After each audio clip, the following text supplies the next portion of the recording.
until and unless it wants to be found. Whatever it is, it's an inanimate object. Is it? I'm starting to wonder. Do you have time for coffee before you go? I absolutely have time for coffee. He took the coffee and half a bagel while the dogs headed outside, headed back in. Mookie wolfed down his breakfast and Trey was out the door by 9. 20 minutes later, Cleo walked in, dressed, day-at-home makeup and hair in place. Did you forget it's Saturday? Sonia asked. No, and while I usually object to being up before 10 on any given Saturday, I started a painting last night. I like where it's going, so I want to give myself the morning to see how far I get. Trey and his faithful hound. Morning meeting, but he's coming back. Maybe with Owen. He wants to go through the storage areas again. Excellent. Cleo got herself some coffee. Not only because I want to do the same, but they can haul that chest down to the studio for me. How'd you sleep? I asked Trey to stop me if I tried to get up at the usual hour. I did, and he did. Plus, he said I talk in my sleep.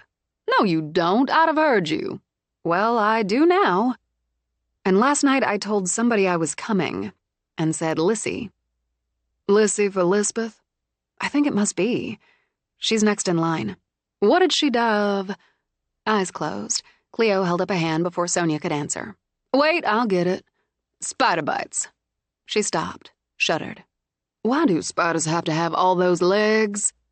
Because spiders? Anything over 4 is just creepy. As opposed to a house inhabited by numerous ghosts and a dead vicious witch. Damn right. I'll take ghosts over spiders all day, every day. Multiple bites. I remember this now. Like a dozen? I think that's right. I just remember she died from Black Widow bites. 13 bites. They found them when they took off her wedding gown and the rest. The spider, or spiders, had already scurried off on their too many legs. It appeared it had somehow gotten into her dress or the underpinnings. I mean, today they'd have anti-venom. She'd have probably gotten sick, but wouldn't have probably died. Although maybe with that many. But early 20th, a lot of people died from poisonous spiders. I looked it up. Cleo downed coffee. She was dancing. It was about time for her to go down and change into her going-away outfit. She never got the chance. The groom was bereft, but I read up some on him, and I think he was most bereft because she was an heiress. Cynical. It's how I read it. Restless, hands in her pockets, Sonia wandered to the window and back. I should have had Trey follow me instead of stop me. I just didn't want to go through it last night. Son, you're entitled. I'd have a hard time knowing I was going to watch another woman die on what should have been the happiest day of her life. If you want a break, you take it. I guess I did take it. I thought you wanted to explore the village today. That was the plan, but the paintings got me. Maybe tomorrow. I'm going straight up to see if I've got what I think I've got. You're okay? I am. I've got a bunch of Saturday stuff, starting with a workout. No, scratch that. Corinne's coming. She checked the time. Shortly, and I don't know what time Trey's coming back. I'm facing the front, so I'll see him. Maybe. Or hear him, probably. If not, send someone up to get me. I really want that chest, and to go through things again. Sonia tossed some laundry in the washer, made herself presentable. Not just a photographer she hoped to hire for a project, she thought, but Trey's mother. At 10:30 sharp, Corinne rang the bell. Like mother, like daughter, Sonia thought, as Corinne looked Saturday morning stylish in black pants with a hip-length, pinstriped vest over a flowy white shirt. Thanks so much for coming out. You've got me intrigued. Let me take your coat. I'd like to explain everything to you upstairs so you can see some of what I have in mind. Colin would love the way you're living, making good use of the manor. Trey said your friend moved in. Yes, Cleo's up in the studio. It's the perfect space for her, and I hope he'd appreciate she's not only making good use of it, but loves it. Now you have this good boy and your good friend. And Trey. Ah, he's a grown man. After giving Yoda a final pat, Corinne straightened and looked Sonia dead in the eye. I believe I've raised him to make good choices. As his mother, I certainly think you've made a good one, let's say, spending time with him. We'll leave it there. He's very kind. Now Corinne's eyebrows shot up. So's this puppy. With appreciation, Sonia laughed. Trey has other attributes, but like you said, we'll leave it there. Come on up. Aren't you clever? Corinne said the minute she stepped into the library. Colin, and I'll apologize for bringing him up again, but he was a very cherished friend. He would so appreciate this, the creativity and the practicality. She turned, looked at the mood board. Rider sports. Yes, I see what you're after. I found action shots. Of course, some of these are models, posed, but I got some from articles. The high school track meet, the yoga class, and so on. That's actually Cleo doing the warrior pose. The studio where she practiced in Boston took that for their site. She's gorgeous, isn't she? And limber. She's both. I want movement. I want the effort or the satisfaction or the sweat, depending, to show. Let me share with you the basic design I've started. They sat together at the desk as Sonia ran it through. As I said, you're clever. I hope clever enough. I have a list of names and the sports or equipment I think works best for each. I've got Cleo and Trey on board so far. Turning, Corinne gave one slow blink. You got Trey to agree to do this. He likes baseball, so I've squeezed him into fielding a ball. And he said Owen uses a gym, so I thought I could get him lifting weights. Rather than her son's slow smile, Corinne had a lightning grin. I can't wait. Who else? As Sonia told her the rest, Corinne added in suggestions. People she knew, locations. I was sure you'd have ideas that would fill this out. Oh, ideas I have. Why don't you let me contact the people I know who you don't? I can be persuasive. Trey mentioned that. Since you're here, why don't I show you how I've incorporated your work into the Doyle Law Office's website? As Trey had, she scrolled through, then she nodded. I admit I didn't think we needed this. Now that I've seen what this is, we did. This reflects the firm and the people in it. And we work well together. I think so. You wouldn't take a fee for Anna's job or for the law offices. This is different. It is, and I'll expect to be paid. Why don't we go down, have some coffee, tea, whatever you like, and talk terms? I've seen what you can do, Corinne said as they started down. I know what I can do. If you don't land the writer job, it won't be your fault or mine. I'm firm on that. It'll be because they lack good sense. I'm going to hold that thought. Oh. Corinne stopped outside the music room. Another bride. Is that? Lillian crest. Clover. I found it where I found Joanna. My father painted it. I see. Of course, I don't see it all. It's your father's work, and you found it here. His and Colin's birth mother. I've seen her photo. The book Deuce made, but they weren't good shots. It's wonderful. I used to joke Colin had the sexiest mouth. Now I see where he gets it. And you. She laid a hand on Sonia's arm. And it's wonderful, too, that the brothers who never knew each other have their paintings side by side. Sonia's phone played. He ain't heavy. He's my brother. It seems she agrees. Well, Corinne gave Sonia's shoulder a quick rub. I'll take that tea now. Chapter 26. Once they came to terms that satisfied both of them, Corinne sat back, looked around the kitchen and great room.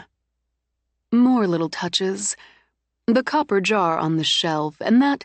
Is it rose quartz, the raw hunk of crystal? Little pots of herbs on the windowsill. I especially like the blue ball hanging in the window. I think they call them witch balls. That's all Cleo. She actually made that ball. Really? Fascinated, Corinne rose to take a closer look. Hand-blown glass? I didn't realize she did that. She knows someone who does, and opens up a few times a year to give classes. She took one, made that. Apparently you're both clever. I can guarantee if Anna ever has a lesson day, Cleo would be first in line. That's an interesting thought. Corinne, could I ask you about Joanna? We were friends, close friends. More than that, she said as she walked back to the table to sit. She was a sister to me. I think our bond was like what you have with Cleo, so you understand what I mean. I do. I introduced them, Joanna and Colin, and watched them fall in love. God, we were all so young. On a wistful smile, she closed her eyes. I can see us so clearly. Jo helping me shop for my wedding dress, and a few years later me helping her find hers. She looked back at Sonia. Good memories. You should always bank those good memories. She was a teacher, and oh, she loved children. She and Colin talked about filling the manor with them. Everything Trace told me says they'd have been wonderful parents. I'm sure of it. Her mind in the past, Corinne turned her teacup in its saucer. She was smart, funny, very, very independent, and more than opinionated on certain issues. Women's rights, physical and emotional safety for children at the forefront. She and Colin fell in love gradually, a slow dance, and both of them were content to stay single. Deuce and I, it was bang, there you are, let's get started. Laughing, she shook her head, sipped some tea. But when they got there, it was solid and strong. The wedding was in late June, in the gardens, everything blooming and beautiful. I didn't realize she'd gone inside, gone upstairs. I'll never know why she did. If I'd gone with her. No. Sonia reached out, laid a hand over Corinne's. You couldn't have known. We didn't believe in curses. The hauntings, they simply were, and fascinating by and large. No one saw her fall. She was just gone. I'm so sorry. It broke something in him, in Colin, in me too for a while. Then I saw her. Here? In the manor? Yes, in the music room where you put her portrait. I'd come to bring Colin some food, a week or so after her funeral. I went into the music room. We'd had good times there. I sat and cried for her, for Colin, for myself. And there she was, in the wedding dress I'd helped her pick out.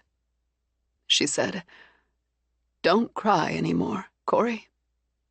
She and Deuce are the only ones who've ever called me that. I had love and I still have love. Don't let him stop living. Be here for him. I said her name and got up to go to her, but she was gone. Did you ever see her again? No, but I sometimes get a trace of the perfume she liked, or just get a feeling. I know she's here. Corinne sat back, lifted her hands. I'm not a fanciful woman, but I know she's here. Knowing that helped mend what broke in me. You finding her portrait, then putting it in that room, in that place. I have to believe that was meant. I feel the same there, about both portraits. And now you've helped me really see her. I think you'd have liked each other. Corinne gestured toward the glass ball, the vase of flowers. I know she'd have liked the little touches you and your friend bring to the manor. I love this house. So does Cleo. It shows. Can I get you more tea? No, but thanks. I'm glad you asked about Joanna, because you should know more about her. Now, I have to run a few errands before I head home, and, she added as she rose, I have some calls to make, a few arms to twist, and some planning to do. If, Cleo says to say when I get this job, Sonia said as she got up to walk Corinne out. It's going to be in very big part due to your photos. Your concept, your design. But I'm not going to disagree, the photos are going to matter. She waited while Sonia got her coat. So I'm going to make them damn good. I'll be in touch. After she closed the door, Sonia did a quick happy dance that inspired Yoda to race in circles. I'm not going to jinx it, but I think our chances just went way up. As Clover played a happy tune from the library, Sonia grabbed a vest and a scarf to take Yoda for a walk. No shadow today, she noted, and wondered who often stood there looking out. Joanna? One of the other brides? Molly? She could see Joanna now, beyond the portrait. She could see a woman who believed in herself, in looking out for others. She saw a woman who comforted a friend and wanted the man she loved to go on living. More good than bad, she thought again. Looking over, she could see the back of the easel in Cleo's front window. She kept Yoda close as she took a long look toward the gold room. Nothing right now, she thought, but no doubt she planned something. When she heard a car coming, she told Yoda to sit. No running toward the truck. I think Mookie's back. Sit, sit, sit, she insisted as when they both spotted Trey's truck, Yoda popped up. You just wait, and go. While the dogs greeted each other, the gold room window slammed 3 times. Nothing flew out, but Sonia kept an eye on it. You just missed your mother. Passed her on the way down. So she's in. She is. He had a look in his eyes, she realized, and a hard set to his jaw. Is everything okay? Yeah, just work. Can't actually talk about it. But clearly it troubled him, she thought. That something in his eyes, something caught between mad and sad. If you want to put this off... No, I could use the break. He chin-nodded toward the window. Has she been acting up? Just now, nothing much. Turning their backs on the window, they walked around the side of the house and toward the mudroom. Your mother gave me some really solid input. Yeah, about that. The baseball thing. I was thinking you might want to use a kid. She offered him a guileless smile. Are you worried you can't catch a line drive? I can catch a damn line drive. I played second right through Little League and into high school. Second? Holding on to guileless, she opened the mudroom door. I would have thought first, given those long arms and legs. Manny played first. Owen played short. But... Oh, so it was Poole to Doyle to... Garcia. We made our share of double plays. But a kid... I want to use kids for basketball. And your mom suggested using another, with mom or dad holding onto the back of a bike. Just lost the training wheels sort of thing. Speaking of Owen, is he coming today? He should be here pretty soon. Let's make a deal. She finished wiping paws, then cupped Trey's face. If, after your mother takes the shots, you honestly don't like yours, I'll think of something else. I strongly dislike, that's fair. Good. Now, where would you like to start? Why don't we head up, work our way down? She hung the vest and scarf on the mudroom hooks. We should wait for Owen. Both dogs barked and took off toward the front of the house. And I think the wait's over. The minute she opened the door, Jones strutted in. He accepted the greetings, sniffed at Sonia's shoes, and appeared to approve. Thanks for doing this, Owen. Hey, who doesn't like a treasure hunt? No jacket? Got one in the truck. He stood in jeans with a flannel shirt open over a black tee. It's April. We're going to go up, work down, Trey told him. When they started up, the dogs charged ahead. Looks like we've got a whole crew, Sonia commented. Where's Lafayette? In her studio. I should get her. Owen looked ahead. I'll do it. Attic first. Meet you there, Trey told him as Owen peeled off. Owen made his way down the hallway to the small turret, then stopped in the doorway. She had her back to him as she faced the easel, a paintbrush in one hand, a wooden palette in the other. She'd set the place up, he thought, pretty much as he'd expected. Not really fussy, but definitely on the girly side of things. She'd shoved her ton of hair mostly on top of her head and wore a faded, oversized shirt, as a smock or whatever, he assumed. From her desk, her computer played Whale Song. Then she stepped back, angled her head, and he saw the painting. He could see it wasn't finished, but what was went straight to his gut. The mermaid sat on a rocky shore, half turned to sea, half turned toward shore. Her tail. It wasn't green or blue or gold or red, but all of that and more, swept through the water. He could see it move in his mind, trailing through the churning blue water and white foam. Her hair, not quite brown, not quite red, showed streaks of pale blonde as it tumbled down her bare back. He saw something serene in her face, though the artist hadn't finished her, but something serene, as she looked out toward where what he thought might be a blue whale, when completed, sounded in the symphonic light of the setting sun.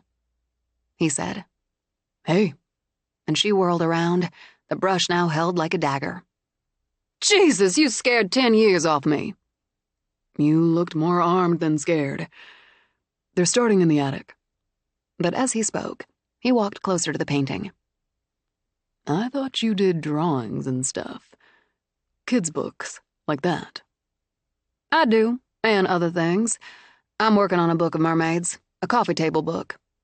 "Right, you said that. You paint them first?" "Yes, sometimes, but no. No, not like this. I have time to paint here, and she, well, came to me." "Blue whale?" "Eventually. I'll just clean up and—" "What's she holding? The way you have her hands, she's holding something." "I'm not sure yet. I think a shell.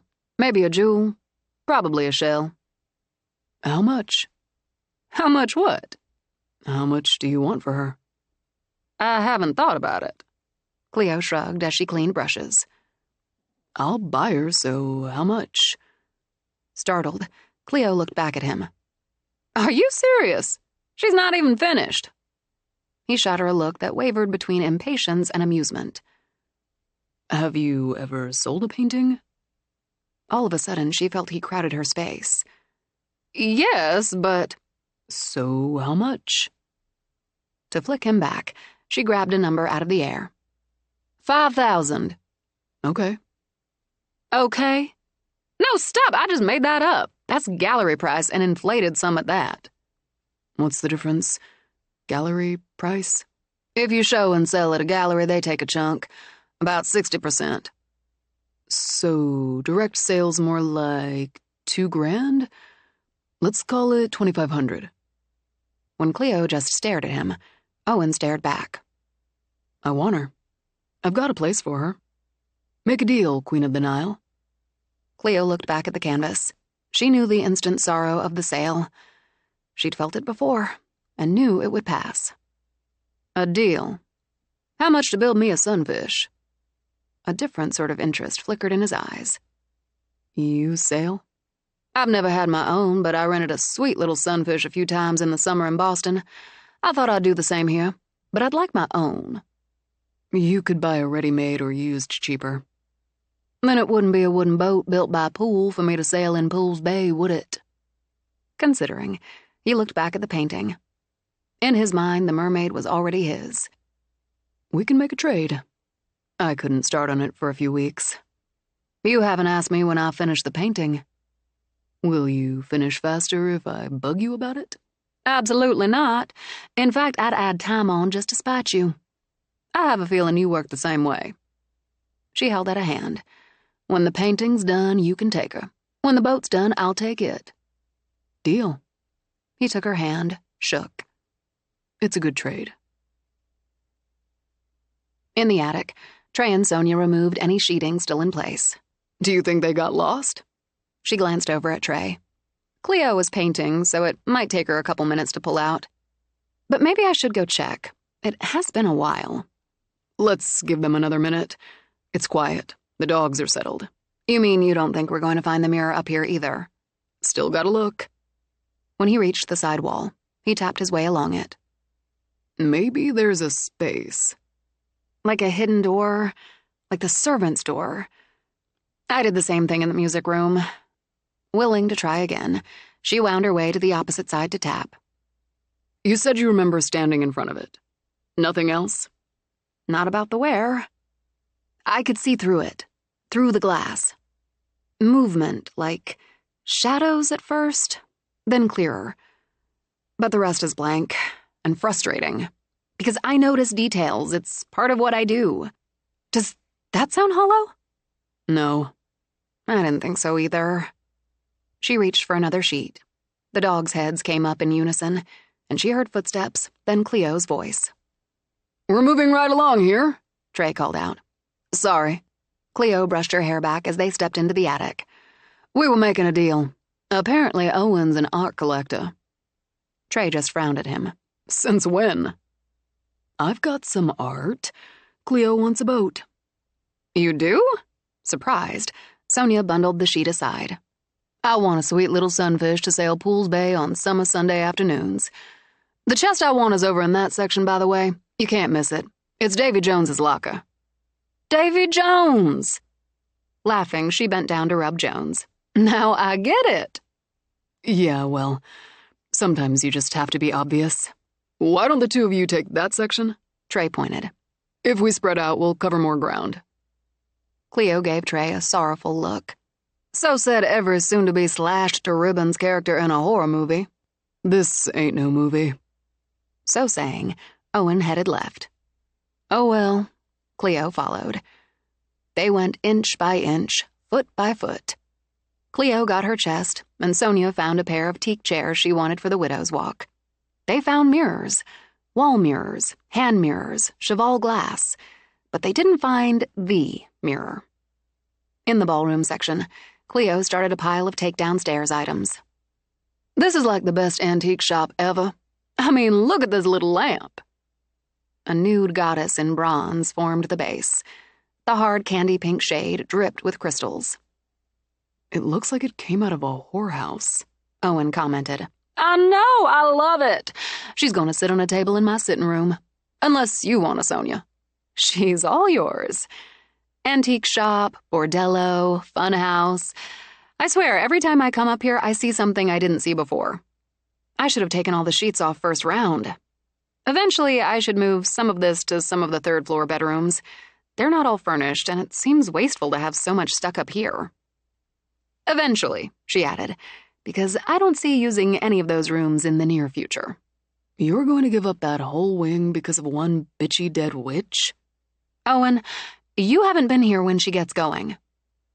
With her head bent as she pulled another sheet, she didn't see the look Trey and Owen exchanged. Dogs need to go out. Why don't you and Cleo do that? Trey suggested. Owen and I can grab the chest. Wouldn't mind a cold one. Cokes now, alcohol after. Cleo clapped her hands for the dogs. Okay, gang, time for a pit stop. Trey waited until the sounds of barks, footsteps, and women's voices receded. So, let's go. I don't remember the rooms in that wing. Never had a reason to spend time there. I know where it is. He led the way. You know, I have to say there is something creepy about this section. The light's off, Owen commented. Not turned off, just not quite right. The air is colder. It wasn't, at least not that I noticed. It's noticeable now. You're worried this is where she comes when she does the mirror walk? I've had some moments there. But she's got a point when she says it's not Dobbs with the mirror. A lot colder here. Right here. They stood in front of the gold room door and could see their breath come out in streams of fog. Owen reached for the door handle, then jerked his hand back. Shocked me. Not just a little jolt, either. Something hit the door. The fucking wood bowed out. Did you see that? Trey nodded, and it struck again. Is she trying to get out, or trying to keep us out? Trey pulled the sleeve of his sweater over his hand. Maybe both. Bang on the door. As Owen pounded his fist, Trey grabbed the door handle, twisted. The door flew open. The wind that slammed it back against the wall blew like a gale. Yet nothing moved. Even the curtains at the windows hung straight and still. The windows behind them shot open, banged shut.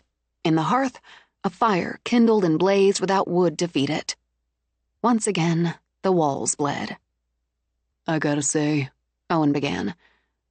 This is kind of cool. But Trey felt his temper click up when he thought about Sonia opening the door. This is bullshit. Trey stepped forward. As his foot hit the threshold, something struck him with enough force to lift him off his feet and fling him back until he hit the wall. The door slammed. Hey, hey! Owen dropped down beside him. Take it easy, easy. You hit hard. Knocked the wind out of me. Shit. Shit, he repeated as he heard running feet. Pal, you just got tossed in the air by a dead woman. I think you can handle your girlfriend. Just stay down a sec. Oh my God, what are you doing? What were you thinking? And Trey found himself warding off a trio of dogs and 2 women. You're hurt. There's blood. Cleo, call 911. Stop. Because he felt the blood trickle from his nose, he swiped at it. I don't need an ambulance. Come on, Mooks, back off. He's okay. The 2 men gripped forearms, and Owen pulled Trey to his feet. Did you hit your head? Are you dizzy? Yeah, I wrapped it some. No, not dizzy. You sent us outside so you could do this? That's out of bounds, both of you. Completely out of bounds. Scared and pissed, Trey thought, and took Sonia's hands. You're right. It is. Sorry. Listen, Trey could probably use an ice pack. How about you be mad at us downstairs? All right. I think we're done with the hunt for the day, and I can be mad anywhere. I really am sorry. Though she tugged at it initially, Trey kept her hand in his. I should have told you I wanted another look. I felt it made more sense for you to be out of the house when I did, but that's no excuse for not being upfront about it. I see exactly what Anna means. About what? She shook her head. I'll get you an ice pack and a beer, and you can explain all this. Because he felt Cleo hanging back, Owen slowed his pace to hers. You're pissed too? For Sonia, I am. My problem is I was working my way up to doing exactly what you did, so I'm saying as little as possible. Smart move. Don't try it alone. Just don't. I have some things that might help if I can get in there. I just watched Trey get hit by something I couldn't see. Hard enough to send him flying about 8 feet until he hit the wall like he'd been tossed by the Hulk. Don't try it alone. I really want that beer now. In the kitchen, Sonia, coolly silent, got an ice pack, wet a cloth. Hold that to your nose. It stopped bleeding. I can see that. Despite her anger, she trailed her fingers gently over the back of his head. You've got a small knot, but that's not bleeding. She handed him the ice pack. Hold that there. Got it. Thanks. Sonia, you can't leave the room closed off forever. I don't know. I'm thinking of having a steel door installed over the existing one. She got 2 beers and opened them. She set trays in front of him, then offered the other to Owen when he came in with Cleo. You were hurt, and it could have been a lot worse. But it wasn't. Cleo patted Sonia's arm. I'll get us some wine. The windows in that room started slamming. Hard enough, I don't see how the glass didn't break. The dogs went crazy. She pulled the stopper from an uncorked bottle, poured 2 glasses. The dogs went crazy, and we all ran to the house. They're barking and snarling and racing upstairs. We heard banging and crashing. You were shouting. Owen took another long pull of beer. Was I? She nodded. Your turn. It was mostly my fault.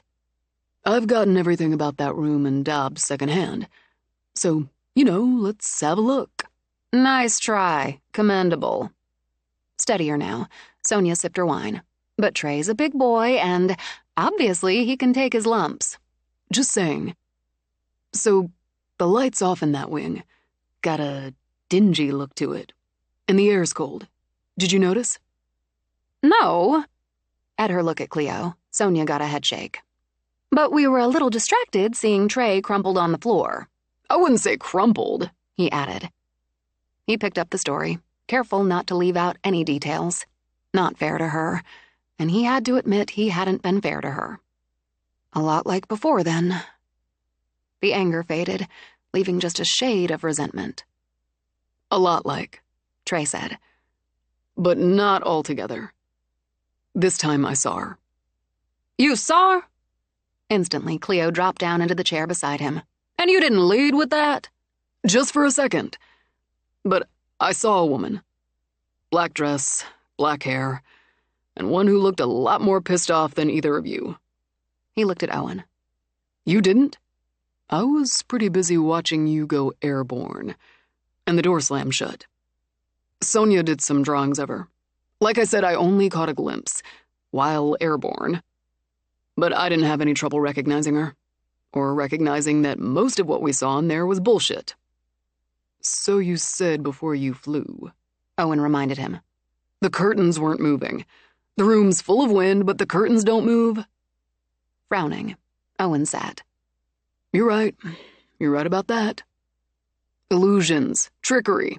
The bloody nose and the lump on your head aren't illusions. No. Because he thought they could both use it. He rose, put his arms around Sonia. But she couldn't, or wouldn't, come past the door. Like the bird that vanished a few feet out of the window. He kissed her forehead. We'll figure it out. Any way we can figure it out with food? Owen wondered. Damn it, I forgot to get anything out for dinner. You could do that thing you did last time, with the vodka and the pasta. I want to see how you do it. I could do that. We're about finished upstairs. We can do the basement tomorrow. Can you manage that? Trey asked Owen. After what just happened, you couldn't keep me out of it. No more side trips while the little ladies are tucked away. He gave Sonia a solemn nod. No, ma'am. You're welcome to stay if you like. God knows we have enough bedrooms, discounting that wing. I don't have any gear, but I've never spent the night in the manor. I've got some work clothes in the truck. Got a spare toothbrush? And plenty of them. Pick a room. I'll do that. What do you all do about breakfast? That's strictly fend for yourself, Cleo told him, firmly. Even on Sunday? Even. And I'm down to my last toaster strudel, so don't even think about it. The apple ones, with the white stuff on the top?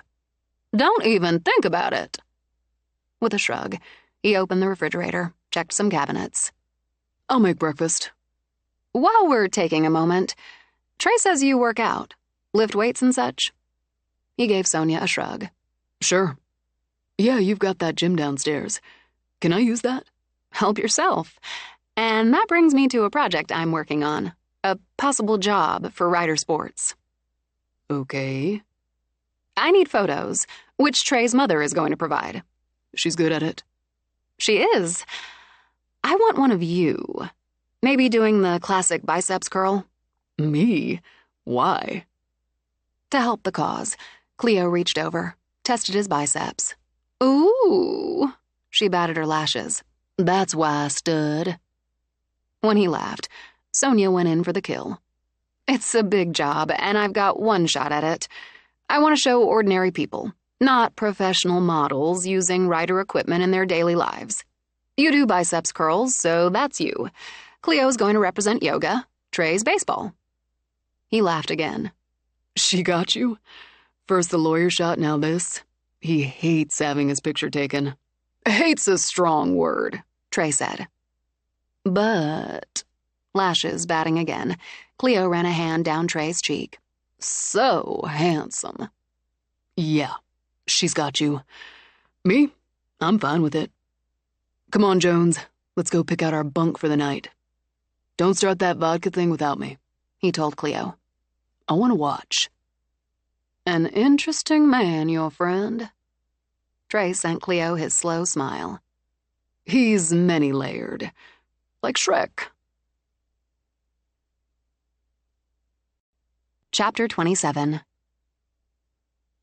As Trey walked toward the kitchen in the morning, he smelled bacon and coffee, the duet of siren calls. Owen, the sleeves of an ancient denim shirt rolled up, the front open over an equally ancient t-shirt, whipped something in a bowl. Dogs beat you down. They're having a meeting outside. Nodding, Trey headed straight to the coffee. Heard the clock? Owen added. 3 a.m. Yeah, Sonia slept through it, and the music after. I heard somebody crying. It sounded like down the hall from the library. I walked over, then downstairs. Nothing and nobody there. Except, you know I've got 20/20, but when I walked into the music room, just for a second, I didn't see rings on either portrait. Wedding rings. Then I did. Eyes narrowed. Trey leaned against the counter. That happened to Sonia. She mentioned it last night. Yeah? Maybe it's a pool thing. Maybe.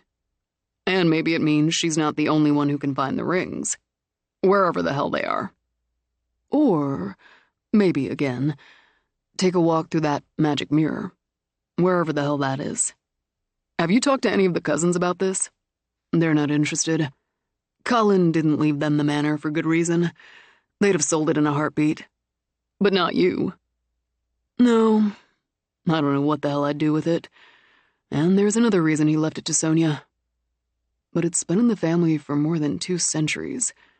That shit matters. The business matters, same reason, and that they get. Even if it's only, or at least mostly, for the income. But not you, Trey said again. Hey, I've got nothing against making money. We play to our strengths, and that works. Clarice may not know how to build a dinghy, but she's got an eagle eye on the business of the business. Connor could sell sand to a man wandering the desert.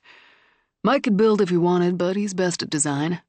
Kathy and Cole, they're both settled in Europe, got family there, and handled that end of things. And Hugh, Owen added, speaking of his younger brother. He's grateful for the share Colin left him, and he'd do whatever I asked him to do. But he wants to live in New York, wear fancy suits, and work in finance. He's good at it. Do you figure the women are coming down before lunch? Sonia's up. She wanted to check something in her office first. I don't know about Cleo. Trey looked in the bowl. French toast? It's Sunday. Owen got out 2 skillets. Somebody else is doing the dishes. How many slices do you want? I can smell the bacon. Are you making eggs too? It's Sunday. Then 2. When Sonia walked in, Owen added more soaked slices of bread to the skillet, then poured beaten eggs into the other. You meant a serious breakfast. It's Sunday. How many do you want? Just 1, thanks. That's sad, but your choice. By the time he'd piled everything on one big platter, Cleo joined them. He shot her a look. Do you wake up looking like that? She just smiled. Now that's a Sunday breakfast. I made extra in case you decided to show up. It's Sunday, she said, and made Trey laugh. As they ate, Sonia turned to Owen. So, Trey tells me you build doghouses. Not really. A couple. You did that duplex for Lucy. A few, Owen corrected. Yoda really needs his own house. I mean, like right now, he has guests. Maybe they all want to hang out, watch some ESPN, or Paw Patrol. Owen scooped up some eggs, eyed her as she smiled at him. What'll it take? Don't know. Haven't thought about it. Right off, you need a design. Dimensions. It just so happens. She popped up, retrieved the sketchbook she'd brought in with her. I have that. Did you get this going? He asked Trey. Inadvertently. Owen continued to eat as he studied Sonia's sketches, ones she'd carefully drawn to scale. Mansard roof, a turret, arched windows. It needs to honor the Victorian style of the manor. It's Yoda's manor. Uh-huh. Interior, tray ceiling with a fan, heated floor, a freaking trundle bed. For sleepovers. An electric fireplace. Between that, I found a really small one. And the heated floors, it would be warm in the winter. What do you think? She wants a boat. He pointed his fork at Cleo. And we already made the deal. But I can think about it. If I do, you're slave labor, he told Trey. No problem. Speaking of dogs, I'll let them in, feed them. I'll handle the dishes. Cleo rose. I suppose we need to get started. Why don't we take the downstairs? Within the hour, they were deep into it, removing more dust covers, hunting through the warren of rooms. When she uncovered a big roll-top desk, Sonia searched through drawers and pigeonholes. Needs oiling. Owen ran a hand over it. Solid mahogany. Got the S-shaped tambour front, original carved handles. Late Victorian, probably. Sonia thought she knew him well enough now to recognize the tone. It's yours. No way. This piece has gotta be worth... A custom doghouse? Shit. Damn it. Done. She surprised him by throwing her arms around him and giving him a noisy kiss. He shot Trey a smug look. You're doomed now, pal. You know what happens when I kiss a woman. She kissed you, Trey pointed out. I can fix that. But he turned back to the desk. It'll be interesting getting this out of here. As they worked their way through, the bell began to ring.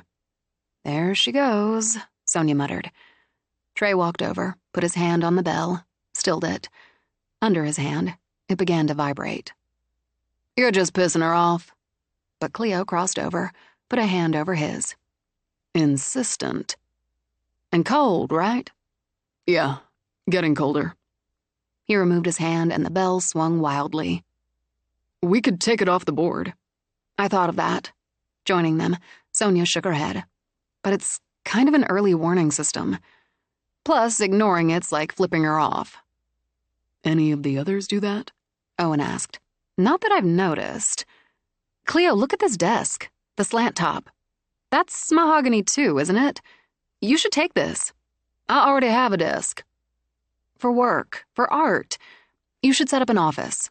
We have all these rooms, and the more of them we really use, it just feels like sticking a thumb in her eye. When you put it that way. It's looking like we're just the muscle, Owen commented, then pointed. What about down there? Sonia looked at the basement door. I don't go down there, ever. Can't skip the basement. He went to the door, and it creaked just as Sonia imagined it would when he opened it. He hit the switch. Lights work, he said, and started down the steep, narrow stairs. We'll do a quick sweep, Trey said. You can stay here. I'm not staying here. Cleo looked at Sonia when Trey went down. Are we staying here like helpless damsels? Oh, hell. You go first. The Stark lights only added to the gloomy shadows and corners. The concrete floor showed a dull, unhappy gray. It held another labyrinth of rooms, low-ceilinged, bare-walled. There should have been cobwebs, Sonia thought, but the basement proved as clean as the rest of the house. Molly keeps busy. Sonia stuck close to Cleo. If you didn't watch so many horror movies, you wouldn't be thinking of Freddy or Jason or... Who is it? Michael Myers. Don't say the names! She heard the men talking about tankless water heaters, furnaces, support beams, and headed in that direction. At the top of the stairs, the door slammed shut, and the lights went out. Oh, shit! Oh, God, Jesus! Cleo? She groped for Cleo's hand, gripped it. I'm here. Where? Since Cleo's voice came from the left, and the hand she held was on her right, Sonia didn't even think about stopping the scream. Whirling, she ran into someone. Something. Screamed again. It's me! It's me! Cleo held tight and they heard feet running, saw dim light bouncing. Sonia! Something's in here! When Trey reached her, he wrapped one arm around her, held his phone with the flashlight in the other.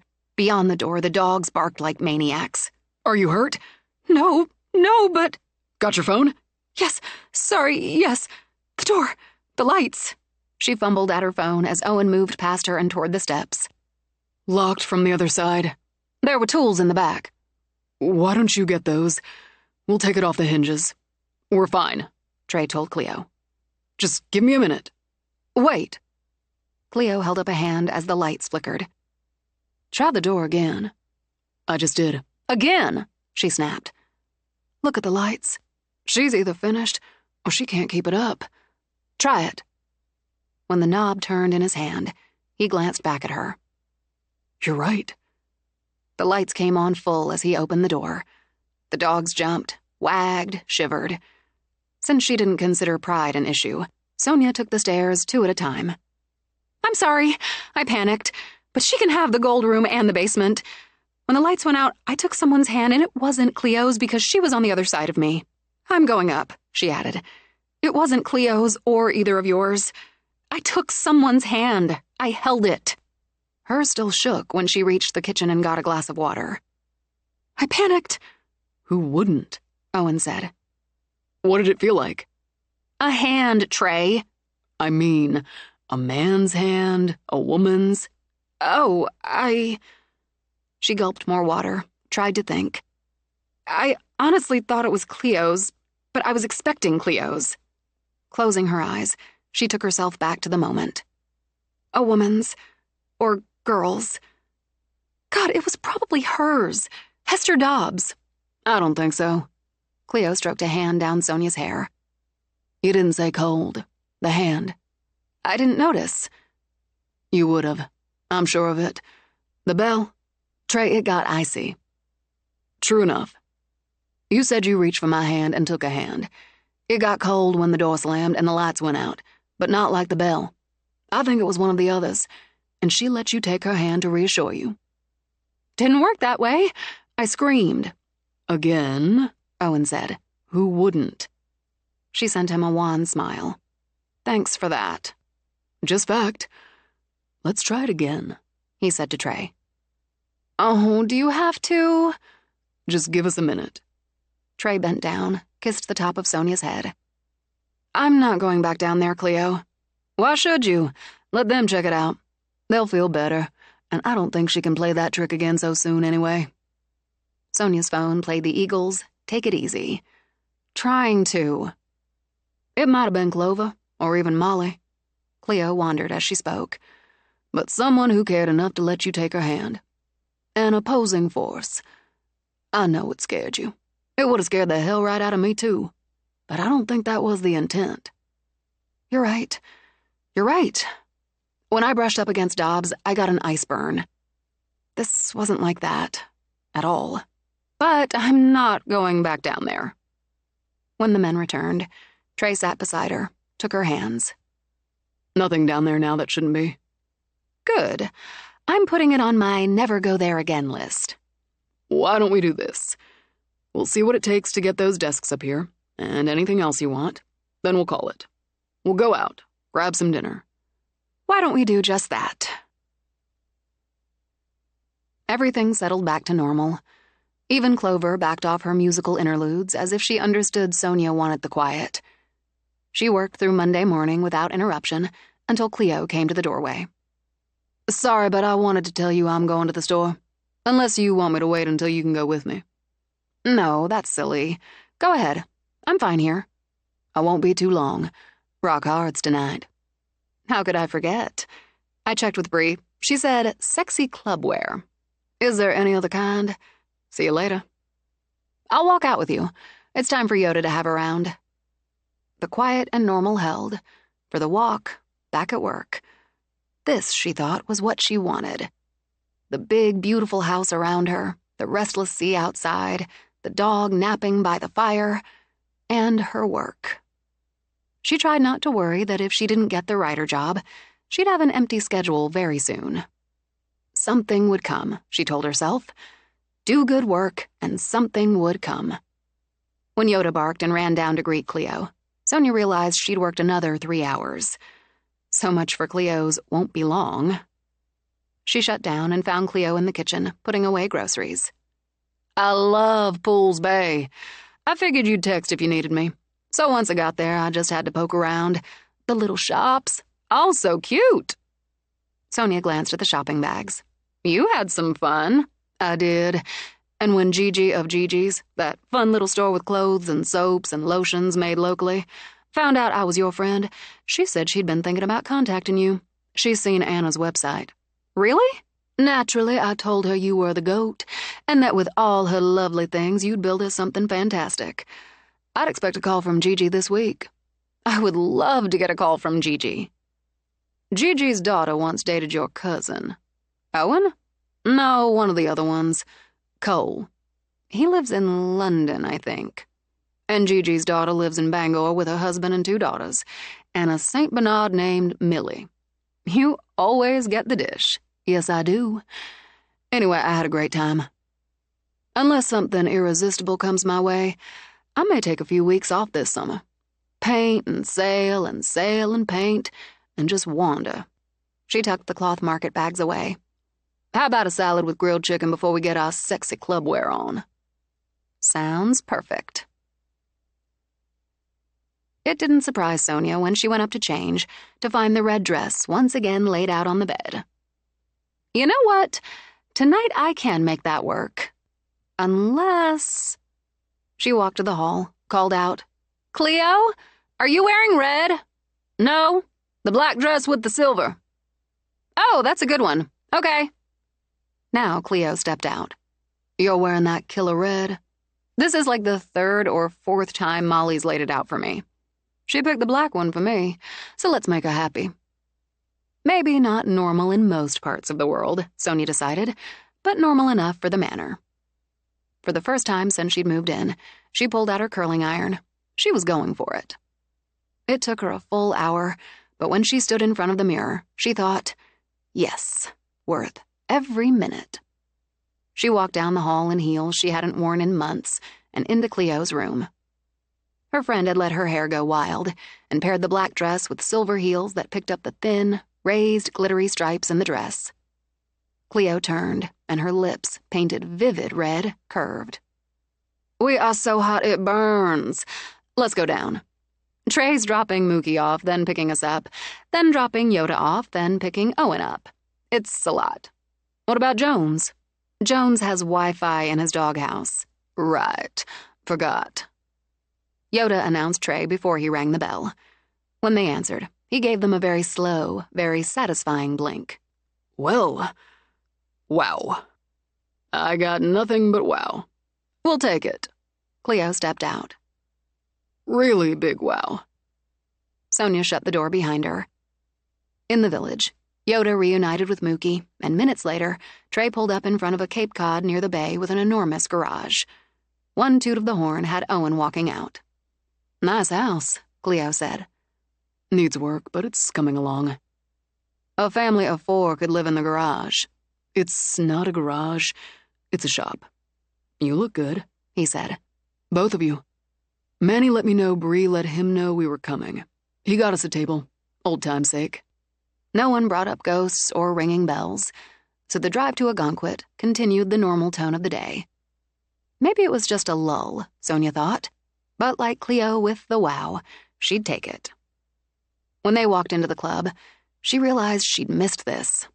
The movement and the heat of bodies in motion, the crowded bar, the pounding music. When she looked toward the raised stage and the drummer, she realized she wouldn't have pictured Bree with Manny, with his Buddy Holly glasses, goofy smile, floppy brown hair. But the chef stood beside a table, hips twitching to the beat, and Sonia saw the goofy smile was aimed straight at her. Bree's holding the table, Owen shouted. I've got the first round. Want your first and only lonely beer? Yeah, I'm Dee Dee. Lost the coin toss. How's the wine here? Sonia asked.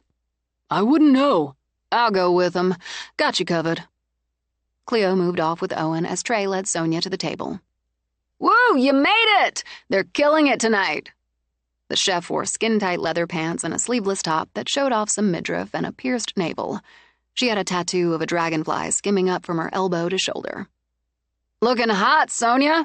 I've got to say the same back to you. Just you two? Owen went to the bar, Trey told her. Cleo went with him. Nobody trusts Owen to order wine. You're right about that. I gotta dance. Bree ran out to the dance floor and joined a group of 4 who didn't seem to mind. Do you want to dance? Observe first, dance soon. After sitting, Sonia turned to Trey. Either they're really good or I haven't heard live music in much too long. Could be both. He trailed a hand along her hair. This is new. Takes work, trust me. He leaned over to kiss her. Thanks for the effort. Cleo set a glass down in front of Sonia. They actually have a very solid wine list. One lonely beer. Once Owen set the beer down, Cleo grabbed his hand. We're dancing. On a laugh, Sonia took a quick sip, then grabbed Trey's. We're dancing. She danced with Trey, with Owen, with Cleo, with Bree, with a few complete strangers, and forgot everything but the movement and the music. When the band took a break, she met Manny, who turned out to be both nerdy and sweet. And when he squeezed into a chair with Bree, the nerd and tattooed chef looked perfect together. When Rock Hard started the next set, Sonia turned to Bree. Okay, Manny's adorable. He totally is. And he's a monster in bed. Bree, Jesus! Bree waved a dismissive hand at Trey. "Oh, shut up. You were no slouch. He's no slouch," she said to Sonia as Cleo laughed like a lunatic. "He's no slouch," Sonia agreed.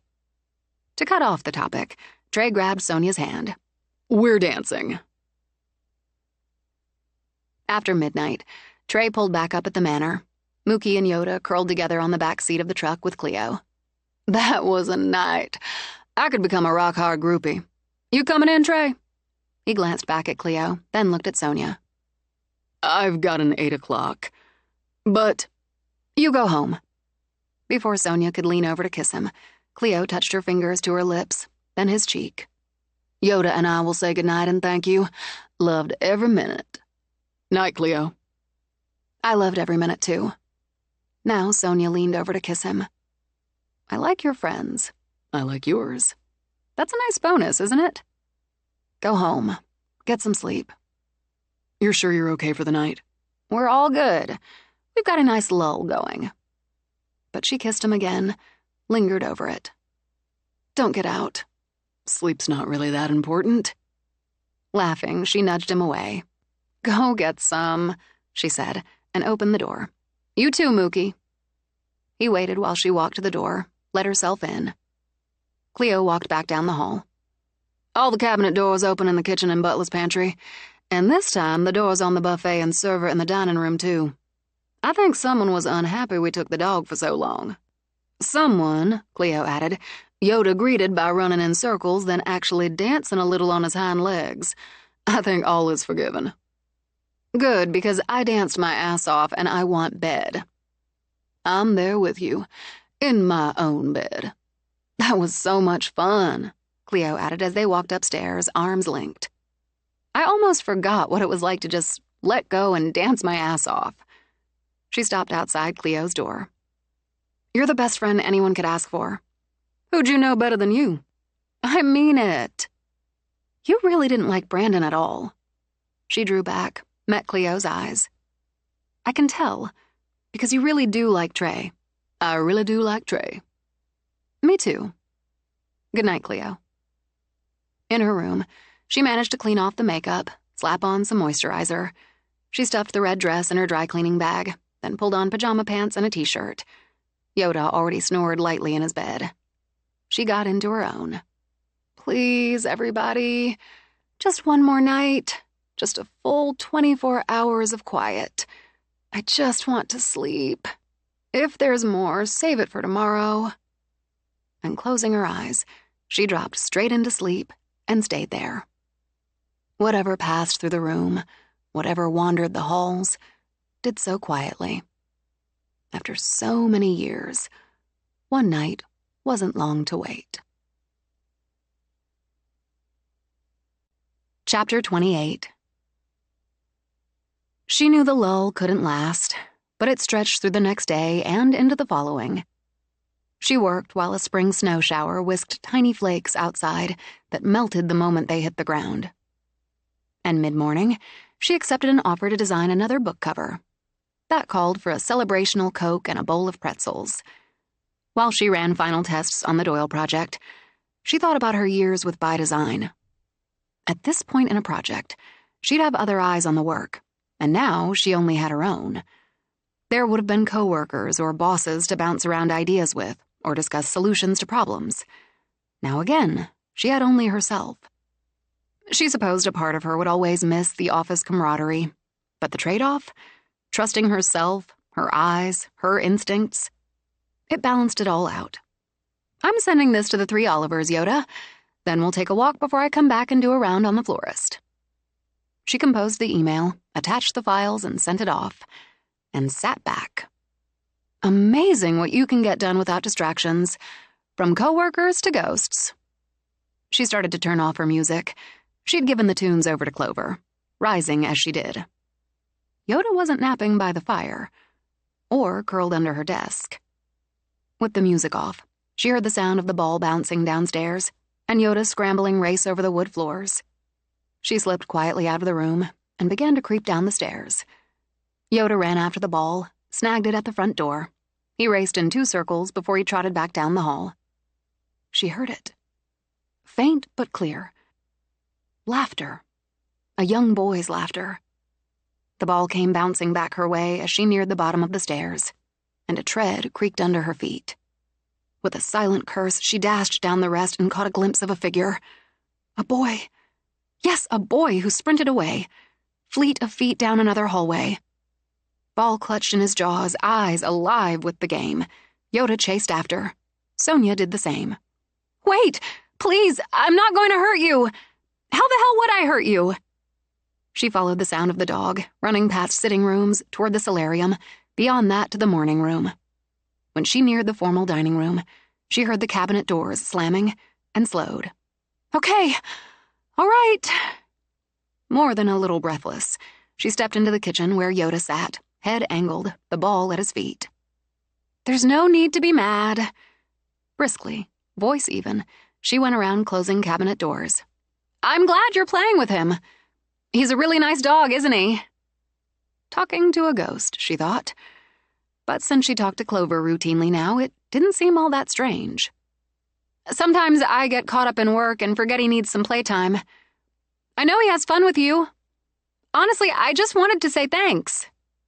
"Who are you talking to?" Cleo asked. Sonia jolted so hard she nearly stumbled back and fell on her ass. "Jesus! Make some noise! I saw him." "Saw who?" "The boy. I knew it was a boy. Playing with Yoda, opening the cabinets. I saw him, Cleo." "Here?" Cleo looked around. "Do you still see him?" "No, and not here. In the main hall. I heard the ball bouncing and Yoda chasing it, so I tried to sort of sneak downstairs. But he heard me and took off. I caught a glimpse, though." She grabbed a paper towel and a pencil, began to sketch. "I'm going to say 8, 9, maybe 10. In there. Shortish brown hair. About my color, I'd say. I didn't really see his face, just a quick snapshot of his profile. He was wearing what do they call them? Knickers? Brown pants that stopped below the knee. A white shirt." She set the pencil down. "That's all I've got." "But you actually saw him, Soan, when you were wide awake. That's progress." "Is it?" "He ran." "I actually chased him. I don't have any idea what I intended to do if I caught up to him." "Have a conversation, like you were trying to do when I came in." "He's so sweet with Yoda. I just wanted to—" "Oh, well. Why did you come in?" "Need my midday boost." Turning to the fridge, Cleo got out a carton of yogurt. I don't understand the correlation between yogurt and a boost. "I wonder who he was," Sonia murmured. "And what happened to him? Just a kid." "I don't know when kids wore knickers. It might help to get a ballpark on when he lived here. He must have lived here. He sure as hell died here. I'm taking Yoda out for a walk. You're welcome to join us." "Are you talking to me or Ghost Boy?" "Either, or both." "I'm just here for the boost.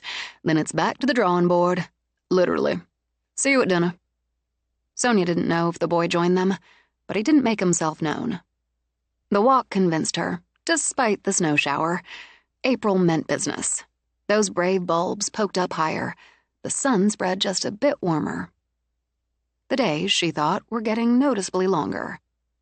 And she was more than halfway through what she'd considered her 3-month trial. "I'm not going anywhere." She glanced up at the 3rd floor as she spoke. "I'm sticking." When she went in through the mudroom, Yoda's box of treats stood on the kitchen island. "You should give him one. I'll go back up to work and you give him one." Since Yoda didn't follow her, she decided the boy made himself known there at least. By the time she settled back down to work, she heard the ball bouncing. "What's his name, Clover? Do you know his name?" Jumpin' Jack Flash rocked out of her tablet. "Jack. Well, if you get a chance, maybe you could let Jack know I'm happy to share Yoda with him.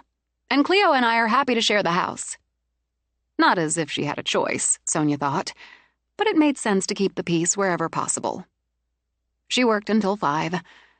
Sometime during the work, Yoda made his way back upstairs and, clearly tuckered out by the play, snoozed by the fire. When she rose, looked over at him, she saw the Poole family book on the table. open. Yoda blinked his eyes when she walked over, thumped his tail. She saw the facing page listed the children of Owen Poole, Agatha's Owen, and his second wife, Moira. Michael and Connor, twins. Charles, born a year later. Lisbeth, born the following year, died at 18 on her wedding day. Alice, born 3 years after Lisbeth, married and moved to Virginia, where she lived until the age of 69.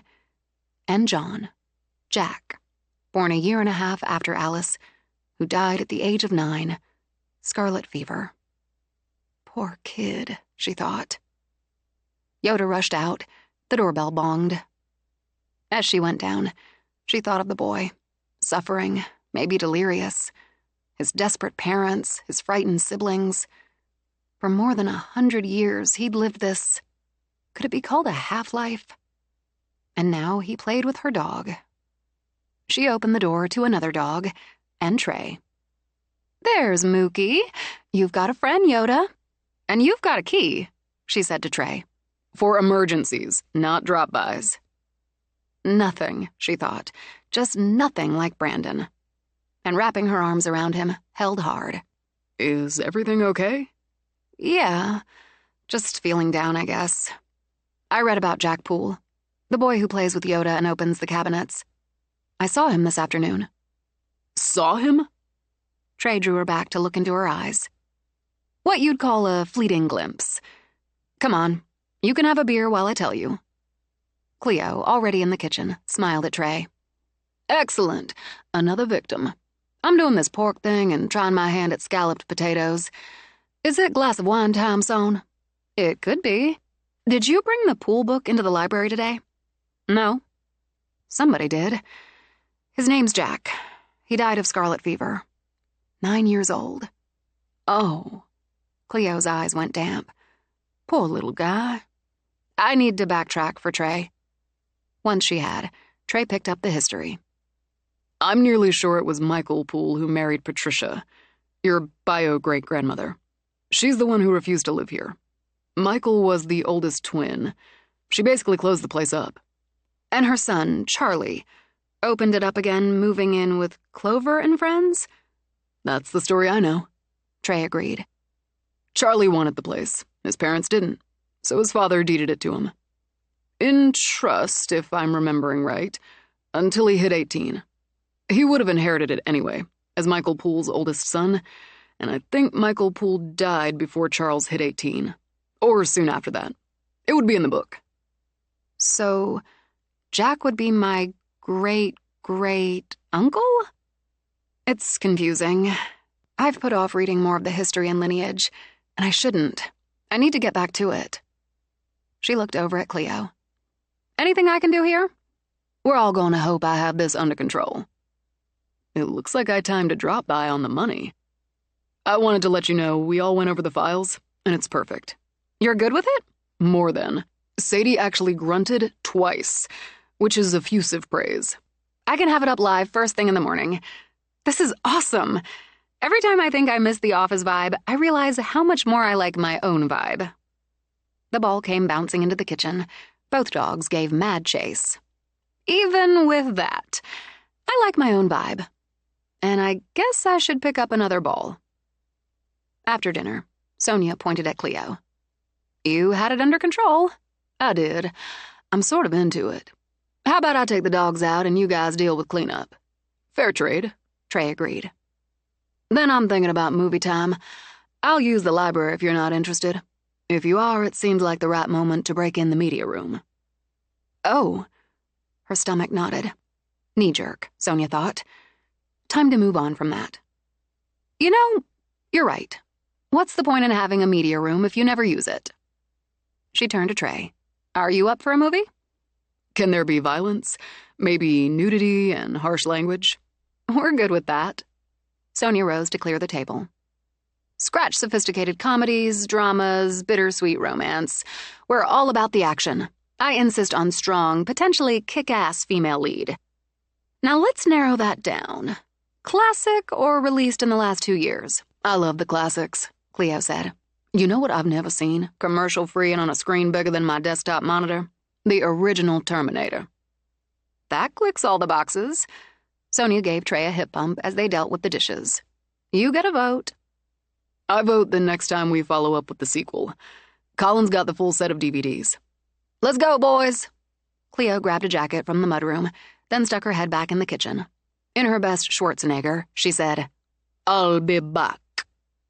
It was fun. Fun, Sonia thought, to settle down in big, cushy chairs with popcorn.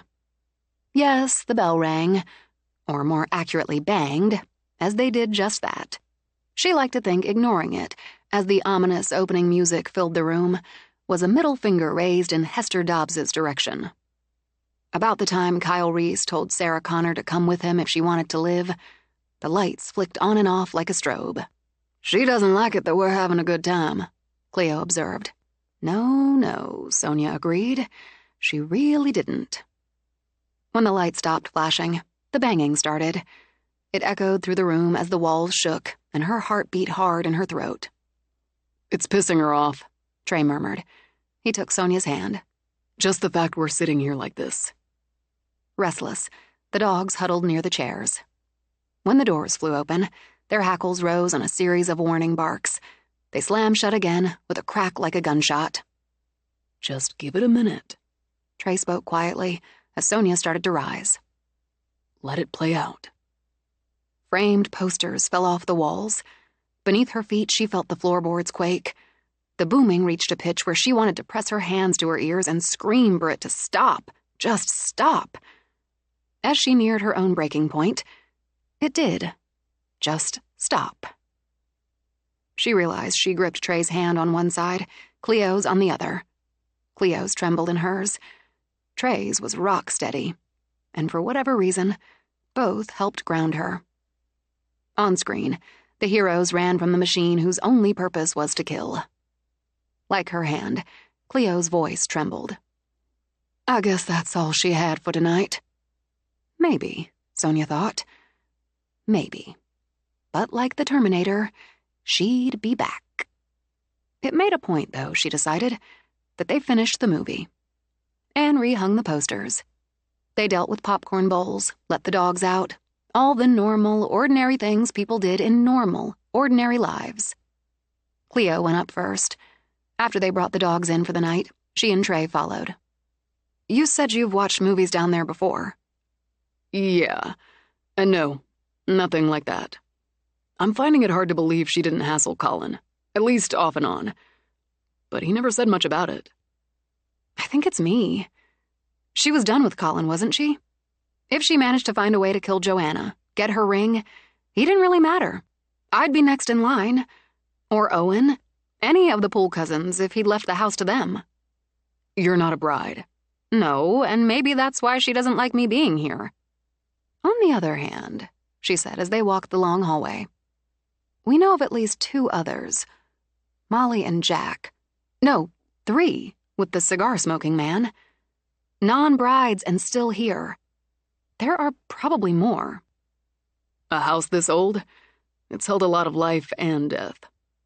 I've spent a great deal of time here, and sure, there have been things. I told you about a couple. But nothing like that show tonight. Or in the basement, in the gold room. And what's changed? As they walked into her room, Sonia turned to him. I'm here. Living here, working here. Determined to stay here. I'm not what she wants. Maybe not. But I think it's more than that. You're what the others want and need. To find the rings. That's the recurring theme. Find them, break the curse, get rid of Dobbs, and no more dead brides. But when I've seen her, on the other side of the mirror, she's wearing them. All 7? No. She paused to consider. So far, I've seen them in order. Astrid, Catherine, Marianne, Agatha. 4 rings total, so far. Do you think something could change when I see her with all 7? I wish I knew. He ran his hands down her arms, then back to her shoulders. I wish there was more I could do to help you get through this. You've helped a lot. She leaned into him. Like, this helps. It's nice to know that when I really need it, I've got somebody to lean on. Anytime. You kept me from jumping up and screaming during the movie. Why give her the satisfaction? That's exactly right. But I was close to giving her plenty of it. Tipping her head back, she rose on her toes enough to meet his mouth with hers. Now, I'd rather give you plenty of it. How about some give and take? When he ran his hands under her sweater, up her back, she boosted up to lock her legs around his waist. You have the best ideas. Tonight, she wanted the heat and the movement, the fun of being able to give and to take. His hands on her body, his lips on her skin, lingering until everything in her ached and burned. For more, still more. All hunger and greed, she rolled with him, urging him to take more, still more, even as she did. She was like a brush fire under him, over him, around him, hot and quick and dangerous. He told himself he let her set the tone, the pace, but he wasn't sure he had a choice. Tonight she consumed. Urgency elicited urgency. He, breathless as she shuddered under him, gripped her hands with his. As he drove into her, he watched her face, watched the shocked pleasure flash over it, watched her eyes go opaque as her breath caught, then released on a moan. Though she shuddered, she moved with him, beat for beat on a fast, reckless climb. At the crest, their entwined fingers vised together and held tight. At 3, the clock sounded, and Sonia slept on. Trey lay awake beside her, listening to the music drifting up the stairs. And from somewhere deep in the house, the sound of a woman weeping. It surprised her when Cleo stopped in the library doorway before 9 the next morning. You're up early for Cleo. I want to give the painting some time today, so gotta get started. Trey's already gone. He'll soon be taking his first appointment of the day. Meanwhile, the Doyle Law Office's website is going live in 5, 4, 3, 2, 1. And the crowd cheers, Cleo said and stifled a yawn. Need coffee. She came back in 10 minutes with a mug. I just texted with Corinne Doyle. She strikes me as a woman who lines up her ducks. Yeah, I'd say that's accurate. It looks like this duck is posing in her rider yoga outfit tomorrow. Tomorrow? She moves fast. Is that good for you? Suited both of us. She's arranged to use the little yoga studio in the village, and I can run some errands after. Should I go with you? I should go with you. You should not, because then you'd be all, maybe you should do this, do that, look this way, look that way. I would. I couldn't help it, but... She'll send you the best shots. Go back to work. We should talk about what you're doing with your hair. No, we shouldn't, Cleo called back and kept walking. Sonia considered different pitches for changing Cleo's mind. She even debated the chances of insisting, and killed that thought in its infancy. Still, she fretted about it until, shortly after her midday walk, she got files emailed from Corinne Doyle. In the first, she found a dozen photos of Eddie on a bike. He wore a suit and tie, a backpack. She'd blurred the background enough, he might have ridden on any street anywhere. Young man riding to work, she thought. The second file held another dozen, this time of Owen. Sweaty and sexy, she thought. Sleeveless black tee, heavy weight curled toward the shoulder, biceps popped, face set and eyes focused. She studied ones of him standing, but thought, nope, the close-up of the curl said it all. This is going to work. Immediately, she switched over to play with her two choices and the layout. At the end of the day, she jogged into the kitchen. I'm making a salad, Cleo told her. We've got enough pork and potatoes for another meal if it's just us, plus salad. Fine. Look at this. She showed Cleo the evolving layout on her tablet. Ooh, a very handsome bike rider. Love the suit and tie idea. And biceps? I know, right? Sexy. You've already got a man. I can still appreciate the True. I pity the woman who can't. Picture you in your yoga pose, a couple kids playing basketball, Trey reaching for that line drive or fielding a bouncer, and so on. I think when I get them all, I'll do a poster, like, in sports, in life, Writer's got you. You've got it going, Soan. I'm gonna hit it for another hour or two after dinner. Keep it going. Works for me. I'm giving my mermaid, well, Owen's mermaid, a little more time tonight. Stopping, Cleo huffed out a breath. Well, Jesus, Soan, when did we get so boring? Boring my ass. We're driven, creative, professional women. We forge our own path. Damn right. Besides, we went clubbing just a little while ago. We did. We did that, but you know, maybe we should think about having a party. A gathering, a get-together. A shindig? A shindig. You know, something with food and drink and conversation. We know people. There's the Doyles and Owen. You could open it to the other cousins. There's Bree and Manny. John D., maybe the rest of Rock Hard. Maybe add in your Pools Bay clients, the Flower Ladies, Gigi. As an idea struck, Sonia plucked a crouton out of the salad bowl and popped it into her mouth. Not a shindig so much as an open house. You've got your high street merchants, the mayor, and like that. Keep it very informal. People come, people go during maybe a 3-hour period? I'm liking this. People will come. They're curious. Besides the Doyles, hardly anyone's really been inside the manor for years, if ever. It'll take some planning. We're good at planning. Nobody better, Cleo agreed. I can do an illustration of the manor, which I can use to create invitations. I'm seeing Corinne tomorrow. I bet she'd know who should go on the guest list. After dishing up the meal, they sat at the kitchen counter working on the details. Late May, Sonia decided. Early June. We'd have some green, some blooms. We'll do some planters. People would be able to use the deck, the gardens. If this shapes up the way it looks like it could, there's no way our meager talents can handle the food. So we use every restaurant in the village. Spread it out. Something from the lobster cage, from the pizzeria, from the hotel kitchen, from the bakery, the China kitchen, the village pub, a little bit from all. Smorgasbord and excellent community relations. It's genius. We'd need servers. We tap Bree, Anna's husband. Get some help figuring that part out. We're beyond shindig, Soan. We're having an event. Thrilled, Sonia bounced in her chair. Who says we're boring? Not me. They went back to work, both full of ideas and enthusiasm. Before she settled into it, Sonia texted Trey. News!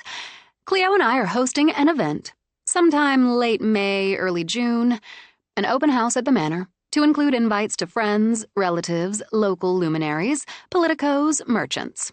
Looking for help making up the guest list. Major undertaking. Sure you're ready for that? Answer must be yes. I can help, but my mother or Seth are more tuned in for this kind of thing. Fair warning, you won't see many declines or regrets. We've got weeks to plan it out, so we'll be ready. Cleo's seeing your mom tomorrow, and we'll enlist her. We're both putting in a little extra work time tonight. How about you? The same. Mookie thinks I'm boring and misses Yoda. I miss you. Cleo worries we're boring, and I miss both of you. If I can break away tomorrow, why don't I take you both to dinner? We can try the tavern at the hotel. I'll check with Cleo, but I'd say that's a yes. A definite yes from me if this includes you staying for breakfast. Pick you up at 7. Don't have to leave until maybe 8:30 the next morning, so we'll share a bagel. Don't work too late. Same to you. But it's been pretty quiet around here, so I'm taking advantage. See you tomorrow. He signed off with a heart emoji, which had her deciphering the meaning for the next several minutes. Oh, stop! What is this, high school? Tabling it, she opened her file on the florist. In her studio, Cleo stood poised in front of the canvas. She knew now what her mermaid held cupped in her hands. Not a gem, not a shell. She'd hold a clear glass ball. Inside the ball, another mermaid sat on the rock, looking out at sea, a whale sounding, with a glass ball in her hand. And in that, yet another. The trick would start with the scale, the tiny details, then the way the light should strike the glass, and the glass within the glass. She worked to the music of flutes and strings, a soothing sound as she created the main sphere. She wanted the light from the brilliant sunset to glow over the bowl, and in turn, the light from the inner bowl to illuminate the interior. A hint of gold, a touch of red, a blush of purple. She mixed paints, worked in small dabs, minute brush strokes to slowly build that light. When her fingers cramped, she set down the brush, stepped back. Flexing her fingers, she studied the result. Good, she thought. Pretty damn good. Still flexing her fingers, she stepped out to walk down to the bathroom. She'd go back, take another fresh look, maybe put in a little more time. Her contracted work was right on schedule, so if she spent another hour or so on the painting, she could sleep in a bit in the morning. Too bad the world wasn't geared for night owls, she thought, as she relieved her bladder. Humming to herself, she washed her hands and glanced in the mirror over the sink. Hester Dobbs stood behind her. Throwing up her hands in defense, Cleo whirled. Though the air had chilled, no one stood there. One hand over her pounding heart, she pressed her back to the wall. I saw you. Sonia's sketch had been on the mark with the wild black hair, the fierce dark eyes, the sharp chin, full mouth. I saw you. Maybe her voice shook, just a little, but she squared her shoulders. And you can fuck right off. Water exploded out of the tub faucet. Eyes wide, she watched the hot water knob on the sink turn, and water pour into the bowl. When she tried to turn it off, she had to snatch her fingers away as the metal burned. She grabbed a towel to protect her hand, but the knob wouldn't budge. As steam filled the room, something pounded at the door. As she looked around frantically for a weapon, she saw something written in the mist of the mirror. Leave or die. In the steam-drenched room, the air turned to ice. At her desk, Sonia heard nothing as she prepared to shut down for the night. While she saved the evening's work, Yoda stirred under the desk and growled. Scooting back, she reached for him. What is it, baby? In the hearth, the low, simmering fire rose to a roar.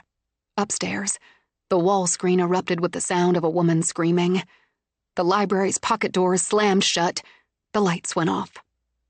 The light from the fire glowed red and eerie, smearing the shadows, burning against the glass of the windows until the room she loved became a hellscape. Through the screams and the dog's wild barks, she heard pounding that had the chandelier swaying like a pendulum. Third floor, she thought. Cleo. She ran to the doors, tried to drag them open. She managed an inch before they slammed shut again. Come on, come on! Straining, she widened the opening. Yoda wiggled through before it slammed shut again. No, Yoda, wait! God damn it, don't you hurt my dog, you bitch! Mustering every ounce of strength, fear, fury, she pulled the door apart enough to squeeze through. Calling for Cleo, she ran for the third floor. Cleo, Yoda bundled in her arms, sprinted down the hallway.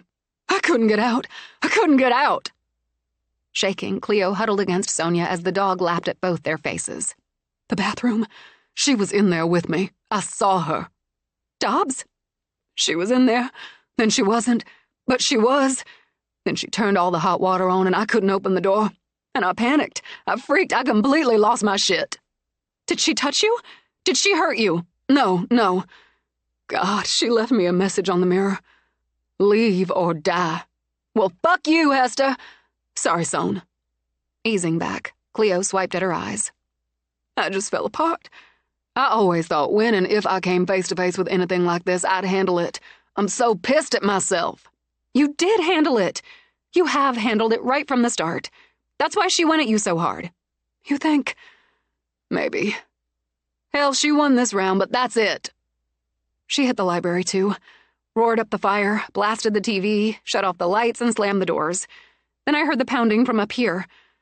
Let's go down. Yoda needs to go out, and we could use some fresh air. I need to clean my brushes. I was going to go back for a while. Scratch that now, but I need to clean up.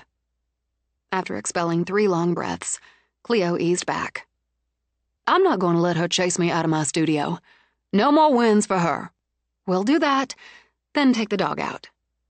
Sonia hugged her again and murmured in Cleo's ear, and talk outside. With a nod, Cleo led the way back to the studio. Oh, Cleo, she's spectacular!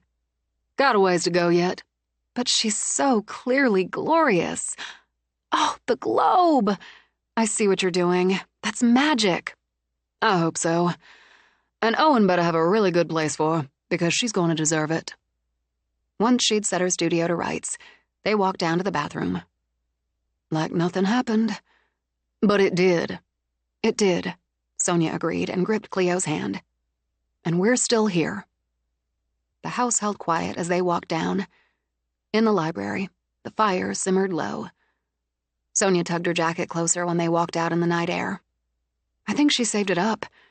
You know how quiet it's been for the last few days? I think she needed to, store it up so she could pull all this off tonight. Recharging the batteries. It's energy of one kind or another, so yeah, that makes sense. The fierce and brave Yoda saved me. I heard him barking and I automatically reached for the door again. The one I couldn't open before. And it opened. There he was. I just scooped him up and ran. He shoved through the doors when I got them open a few inches, which scared me more because now I had to worry about both of you. I can't believe I'm going to say this, but do you think your grandmother has something that might block some of this? Or diffuse it? Something. I'll sure as hell ask her.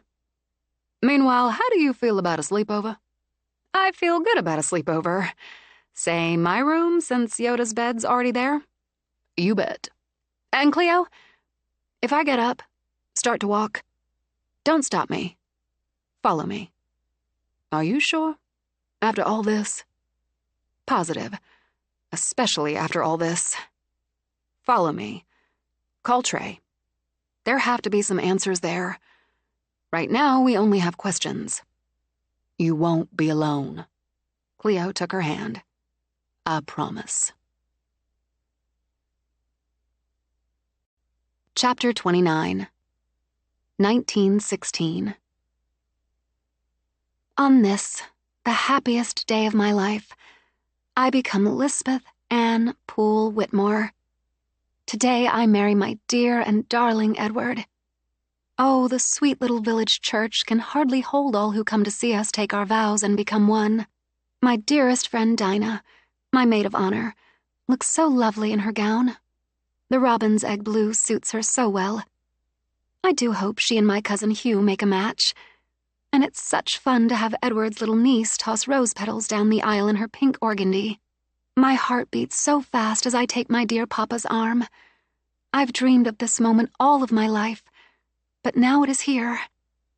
In my head, I hear angels sing as I begin this final walk as a maiden down the aisle strewn in rose petals. I want to be a beautiful bride. I know the dress is a dilly, the white silk charmeuse, the lace inserts on the bodice and sleeves, the dozens and dozens of wax pearls. I trust the slender silhouette, one accented by the braided satin belt, is flattering, as Dinah, Mama, and the dressmaker all assured me. My hair is arranged high under my veil, with curls falling down the right side nearly to my shoulder. It took so long to perfect it, but I so wish to be fashionable for my dear and darling Edward. There are butterflies in my stomach as I see him, so very handsome, waiting for me. I see tears in Mama's eyes, but know they are happy ones. Then I see nothing but Edward. Papa lifts my veil.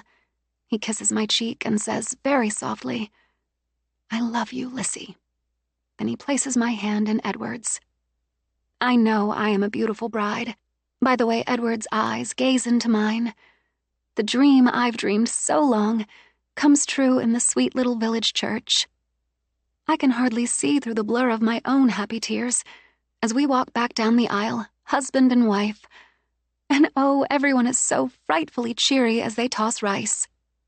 We ride to the manor in Papa's Model T, with villagers applauding us on the way. As we turn up Manor Road, Edward gathers me into a kiss, and the butterflies are back as I think of the wedding night to come. Mama had the private, frank talk with me. Of course, I knew what the marital bed entails. I am 18, after all. But I am somewhat anxious. and hope Edward will be gentle and patient as he makes me truly his wife. But now is for celebration. Though it is quite warm, I can't mind. The manor is decked with flowers, the halls ring with laughter, the food is plentiful, the champagne sparkles. Edward and I, our parents, the wedding party, all sit for formal pictures. I find it hard to sit so still when my heart is giddy and my feet want to dance and dance and dance. But this is duty, and as Mama says, I will treasure the pictures in years to come. The orchestra plays in the ballroom. Waltzes, of course, but we have the lively with foxtrots and the turkey trot, the grizzly bear.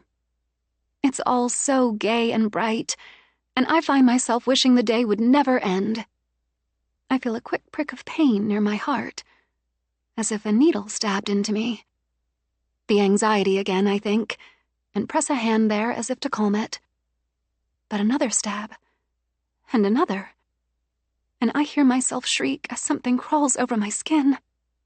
The heat is suddenly unbearable, as if I'm on fire. My stomach cramps, my chest is tight, and oh, they are crawling, pricking, stabbing all over me. I think I faint, for it seems I am outside of myself, watching my body on the ballroom floor, shaking, convulsing. I see her, a woman in black, a hard smile on her face, walk toward me. She stands over me, somehow alone as my Edward holds me. No one sees her. No one. As she looks down at me, she says, "It will be over soon." Then she takes my wedding ring from my finger, and what is in me and outside me fades away. In the morning, Cleo rolled over when Sonia got up. "I nearly forgot you sleep like the dead, though maybe that's the wrong term to use in this house." Cleo snuggled into the pillow. "I didn't forget you get up way too early. I'm going for another hour. Help yourself. Maybe you slept through it if I got up, but I don't remember anything if I did." "Because you didn't. I heard the 3 a.m. alarm. You didn't." "Maybe the business with the mirror's finished. I don't know how to feel about that. Oh, and with all the uproar, I forgot.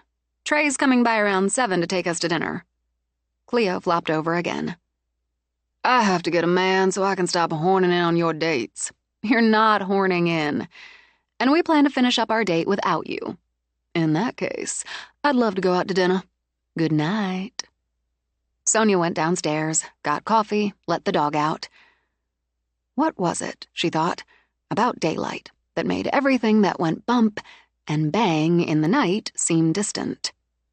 Foolish, really, because plenty of things bumped and banged in the manor in the clear light of day. But for the moment, she'd take that foolish distance.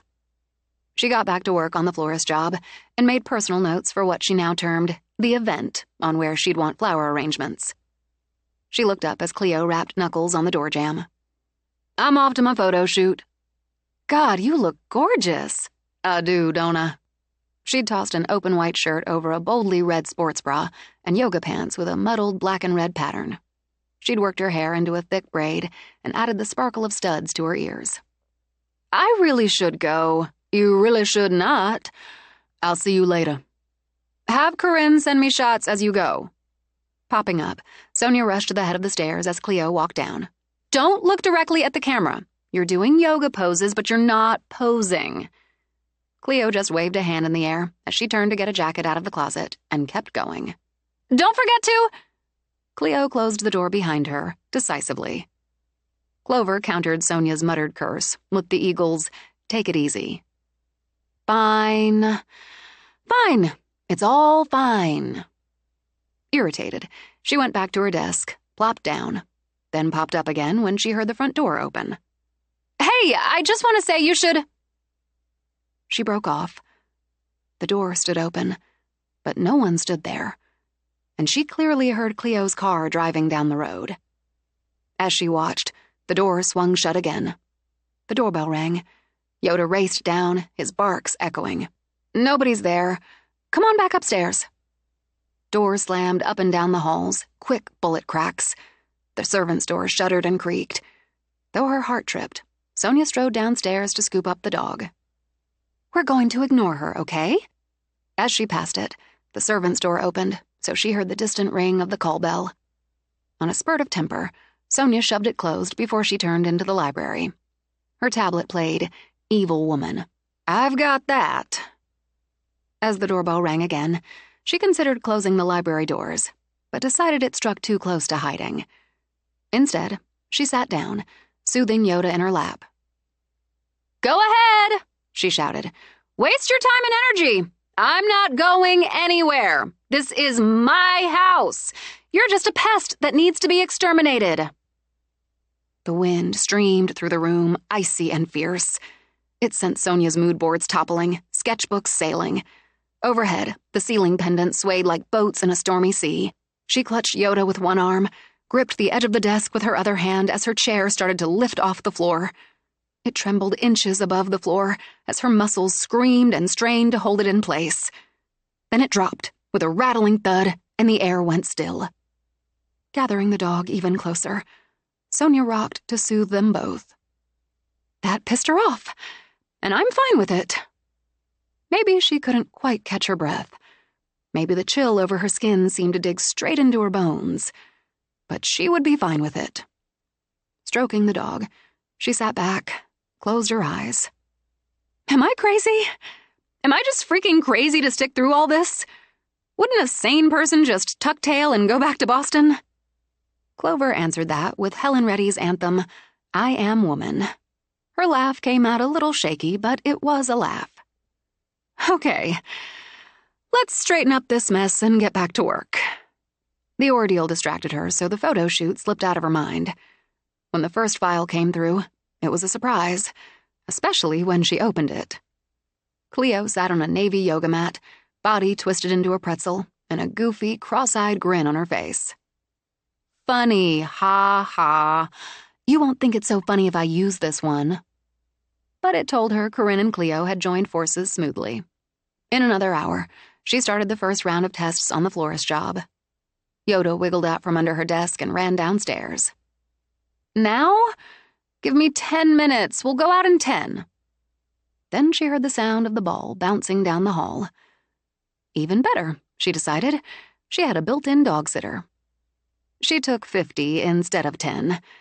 Then, remembering how the boy had run from her, announced herself. I'm going to take Yoda out for a walk now. She found Yoda sitting as if waiting for her. Then he rose up on his hind legs and took several steps forward. Look at you, puppy. You guys are an awesome team. Thanks, Jack. No, not crazy, she thought as she walked outside with her dog. She'd accept stubborn, preferred determined. And now that she could actually feel spring shoving winter aside, only more determined. She had daffodils waiting to bloom, and the witchy-looking weeper on the side of the house held its buds tight, but they'd burst free before long. What snow still lay slept in shadows. She heard a window open behind her, and turned, expecting something ugly from the gold room. Instead, she saw Cleo's window opened, and the ones in her own bedroom as well. Airing them out, she realized, letting the first breaths of spring in. No, not crazy, she thought again, and felt her heart lift as she watched a whale sound. She'd had to adjust her entire perception of how the world worked, but that didn't make her crazy. She heard the car coming.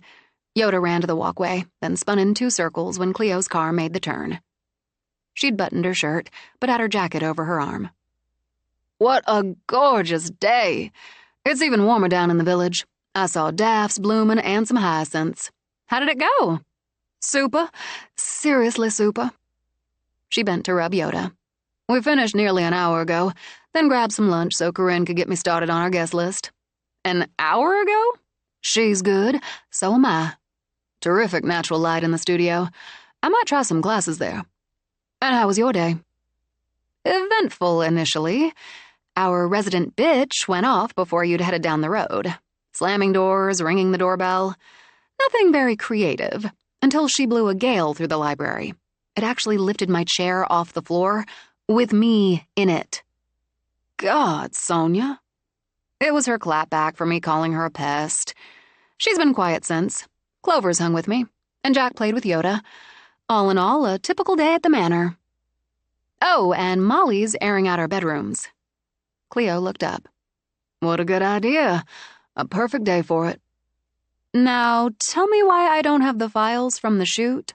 Because we decided she'd wait to send them until I got home, so we could look at them together. And I'm texting her right now that I am, and we will. Are you sure you got enough? Hardly an hour at it? Nearly an hour and a half, Cleo corrected. And yes, we looked them over in the studio. I know what you want, and so does Corinne. Slick, professional, but with a casual, just living your life feel. Well, yeah. Let's go see if we pulled that off. I'm grabbing a Coke, Sonia said as they went inside. Good idea, I'll take one. In the kitchen, the box of treats sat on the counter. But this time, a note sat beside it. In very formal, careful cursive, it read, Toss it. Cleo? Sonia tapped a finger on the note. Well, just wow. Messages from the beyond? Toss one and see. Yoda sat, butt wiggling. After digging out one of the little biscuits, Cleo tossed it in the air. Yoda leaped, snagged it, landed. Oh, well done, Yoda, Cleo applauded. Well done, Jack. Let me do one. You're a champion dog. He wrote a note, Sonia murmured. I was afraid I scared him. But he wrote a note. Cleo put an arm around her shoulders. There's an awful lot of good energy in this house. Let's go up. Yoda settled by the fire as Cleo pulled a chair over to join Sonia at the desk. She opened the file. Okay, you did get plenty, and I can already see you're right about the light. It's perfect. She started clicking through, enlarging when one struck her. You can probably tell I started out with a basic vinyasa, to warm us both up. Added a tree pose, which is perfect and really lovely, but I think too typical. She continued on. Oh, this. Reverse warrior, the curves, the light. Top contender. She flagged it before going on, then flagged another, Warrior 3, before shifting to floor poses. Show off, she said, as they viewed Cleo in a split-leg fold with her torso flat on the floor. But this one, this bridge, the curves again, and that light doesn't quit. Scratch that, this one. One-legged bridge, the leg extended up, curves and angles. How do you manage to look relaxed holding that pose? Because it relaxes me. Sonia went through the rest to the final cross-legged, hands in prayer, eyes closed, namaste. These are absolutely right in every way. I'll go over them another, 5 dozen times, but it's going to come down to the reverse warrior, Warrior 3, and that one-legged bridge. I've got multiple shots of each after I settle on which. Thanks, Cleo. Big, giant thanks. I had fun, and I like Corinne. She's elegant without being stuffy. Now I'm going to put my nose to the grindstone. Makeup and hair's done, so I'll probably work till 6. If you knock off earlier, come up and drag me away. She sent Corinne a thank you text and gave her the top 3 current picks, then settled down to work, with Yoda napping and Clover playing quiet classic rock with some pop tossed in. Just before 5, she got another file from Corinne. Too perfect a day to miss doing some outdoor shots. It took some persistence, of which I have a deep well, but I think I got what you were after. Owen volunteered to hit a few, which stirred up that sense of competition I wanted. Let me know what you think. She opened the file, said, Oh! Then literally jumped out of her seat and danced. There was Trey, worn jeans, blue t-shirt, fielder's cap, stretching for that line drive with the ball inches from the sweet spot of a rider's ball glove. Sonia spun into a pirouette, then another before she managed to sit again. Trey digging for a grounder, that long line of motion, eyes focused, and another snapping a throw toward, she assumed, home plate. And, unexpectedly, one of him all but horizontal to the ground, the ball pinched in his glove. She went through them all, flagged her favorites, and answered Corinne. I'm thrilled. I'm speechless. I'm not paying you enough. Forget I said that. These are beyond perfect. Thank you for your persistence and your talent and your incredibly handsome son. She shut down, grabbed her tablet, and ran straight up to Cleo's studio. I'm here to drag you away. Can you stop? You have to see these. Nearly ready. Cleo sat at the workbench with a tabletop easel, finishing an illustration in acrylics. Knowing how it worked, Sonia walked down to the sofa, sat, and went over the file she'd copied to her tablet. When Cleo sat back, Sonia bounced up. What do you think? Cleo asked. Walking back, Sonia studied the painting. Lovers meet under the sea. Mermaids need mermen. And it's lovely. Their movement toward each other, arms reaching, fingers nearly touching, the yearning. That's what I wanted. Not just sex, but emotion, yearning. It's human. Now what do I have to see? Another version of poetry in motion. Oh, she said she was going to try, but not to mention it in case Trey's schedule didn't allow. And may I again say, You may. I know you had this one as your vision, but this one, where he's basically hovering above the ground, it's awesome. And I'm going to frame it for him. But I think like your split leg fold, it's too good. Intimidating for regular people. And in the first, you can clearly see the rider logo on the mitt. The client will like that. You win the point. I guess we should go change so Mr. Baseball can take us to dinner. I've got to push it. Grab a shower. She glanced at the time. Why is it always later than I think it should be? She hustled back downstairs, jumped in the shower. Wrapped in a towel, she decided to twist up a ponytail, clip it, and consider her hair done. Looking forward to an evening with Mr. Baseball, she fell into her 15-minute, night-out makeup routine while she tried to figure out what she should wear. She came out to find the choice already made. She studied the long, flowy white shirt, the stovepipe gray pants, the cap-sleeved, open-weave red sweater. I think Molly has a thing for red, Yoda. But, it works. After she dressed and considered jewelry choices, her phone rang. She saw Trey on the readout. She wouldn't bring up all that happened over the phone, she decided. She and Cleo could detail everything later, over dinner. That would sure as hell keep things lively. Hey, it's the All-Star. He let out a weak laugh.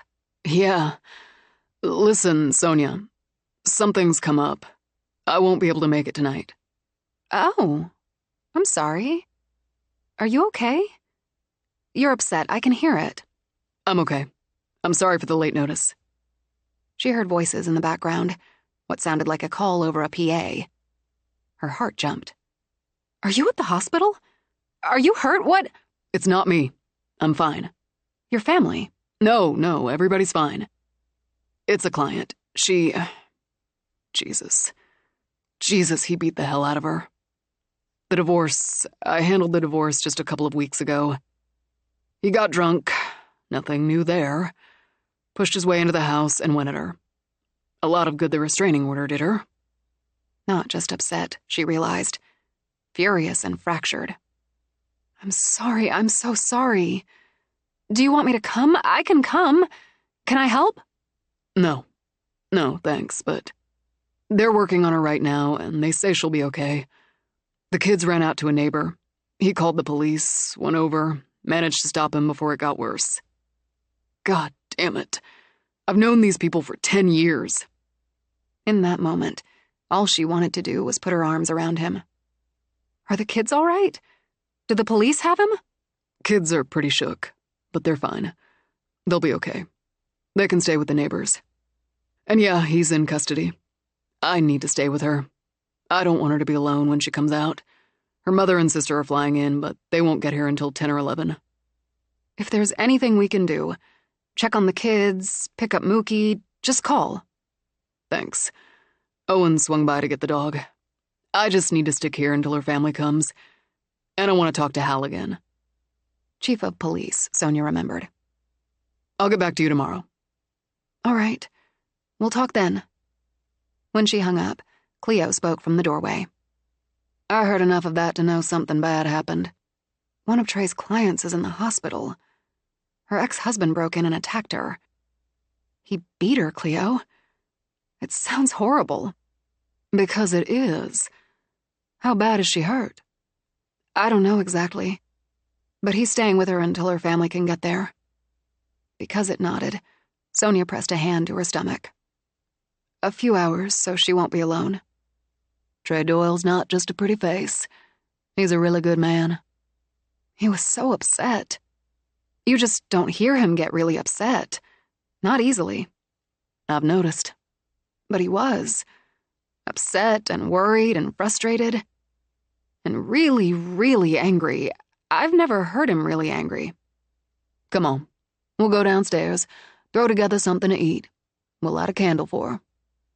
Yeah, that's better than standing here feeling helpless. I think I know who it is. Not who by name, she qualified as they started down. But Trey handled the divorce and mentioned how the husband went off in court, got slapped down by the judge. Then he had that early meeting on the weekend, remember? And I could tell he was worried when he got back. He said something about a restraining order on the phone just now. I bet this is all the same person. Pools Bay looks idyllic, and mostly it is, I think. But bad people live in good places.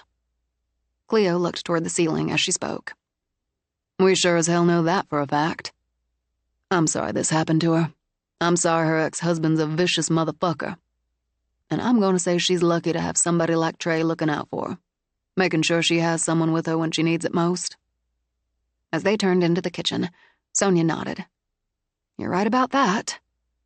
But she couldn't get the furious and fractured sound of his voice out of her head. If he's free tomorrow, let's not go out. We can make dinner. I could make the pot roast deal. He really liked it, and he sounded so down. You'd make him a pot roast dinner? I did it before. It should be easier this time. Maybe. What's that smile? This smile, as I get us some wine, is due to me seeing my best friend move over the arc of serious-like into the next phase. Maybe, she said again. Oh, crap, I can't help it. He just has a way of... He just is. But let's take it easy. A year ago, I was engaged to an asshole. A year ago was a world ago. Pour that wine while I light a candle. Then we'll see what we've got in here that's easy. Mom told me what she had with Dad was magic. Cleo glanced back. And you want that? Yeah, don't you? Damn right I do. I think everybody in the world wants that. And the lucky make it. Because you don't find magic, Son. You make it. You make it.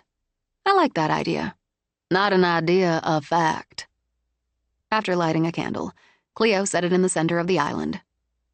A little light so she recovers, in every way, and knows she's not alone while she heals. Every knot in Sonia's stomach loosened again. You make magic, Cleo. Just by being you. Light always wins. Sometimes it takes way too long, but it always wins. I'm going to believe that. I haven't told Trey about anything that's gone on the last couple days. I thought we'd do that at dinner tonight. Good call.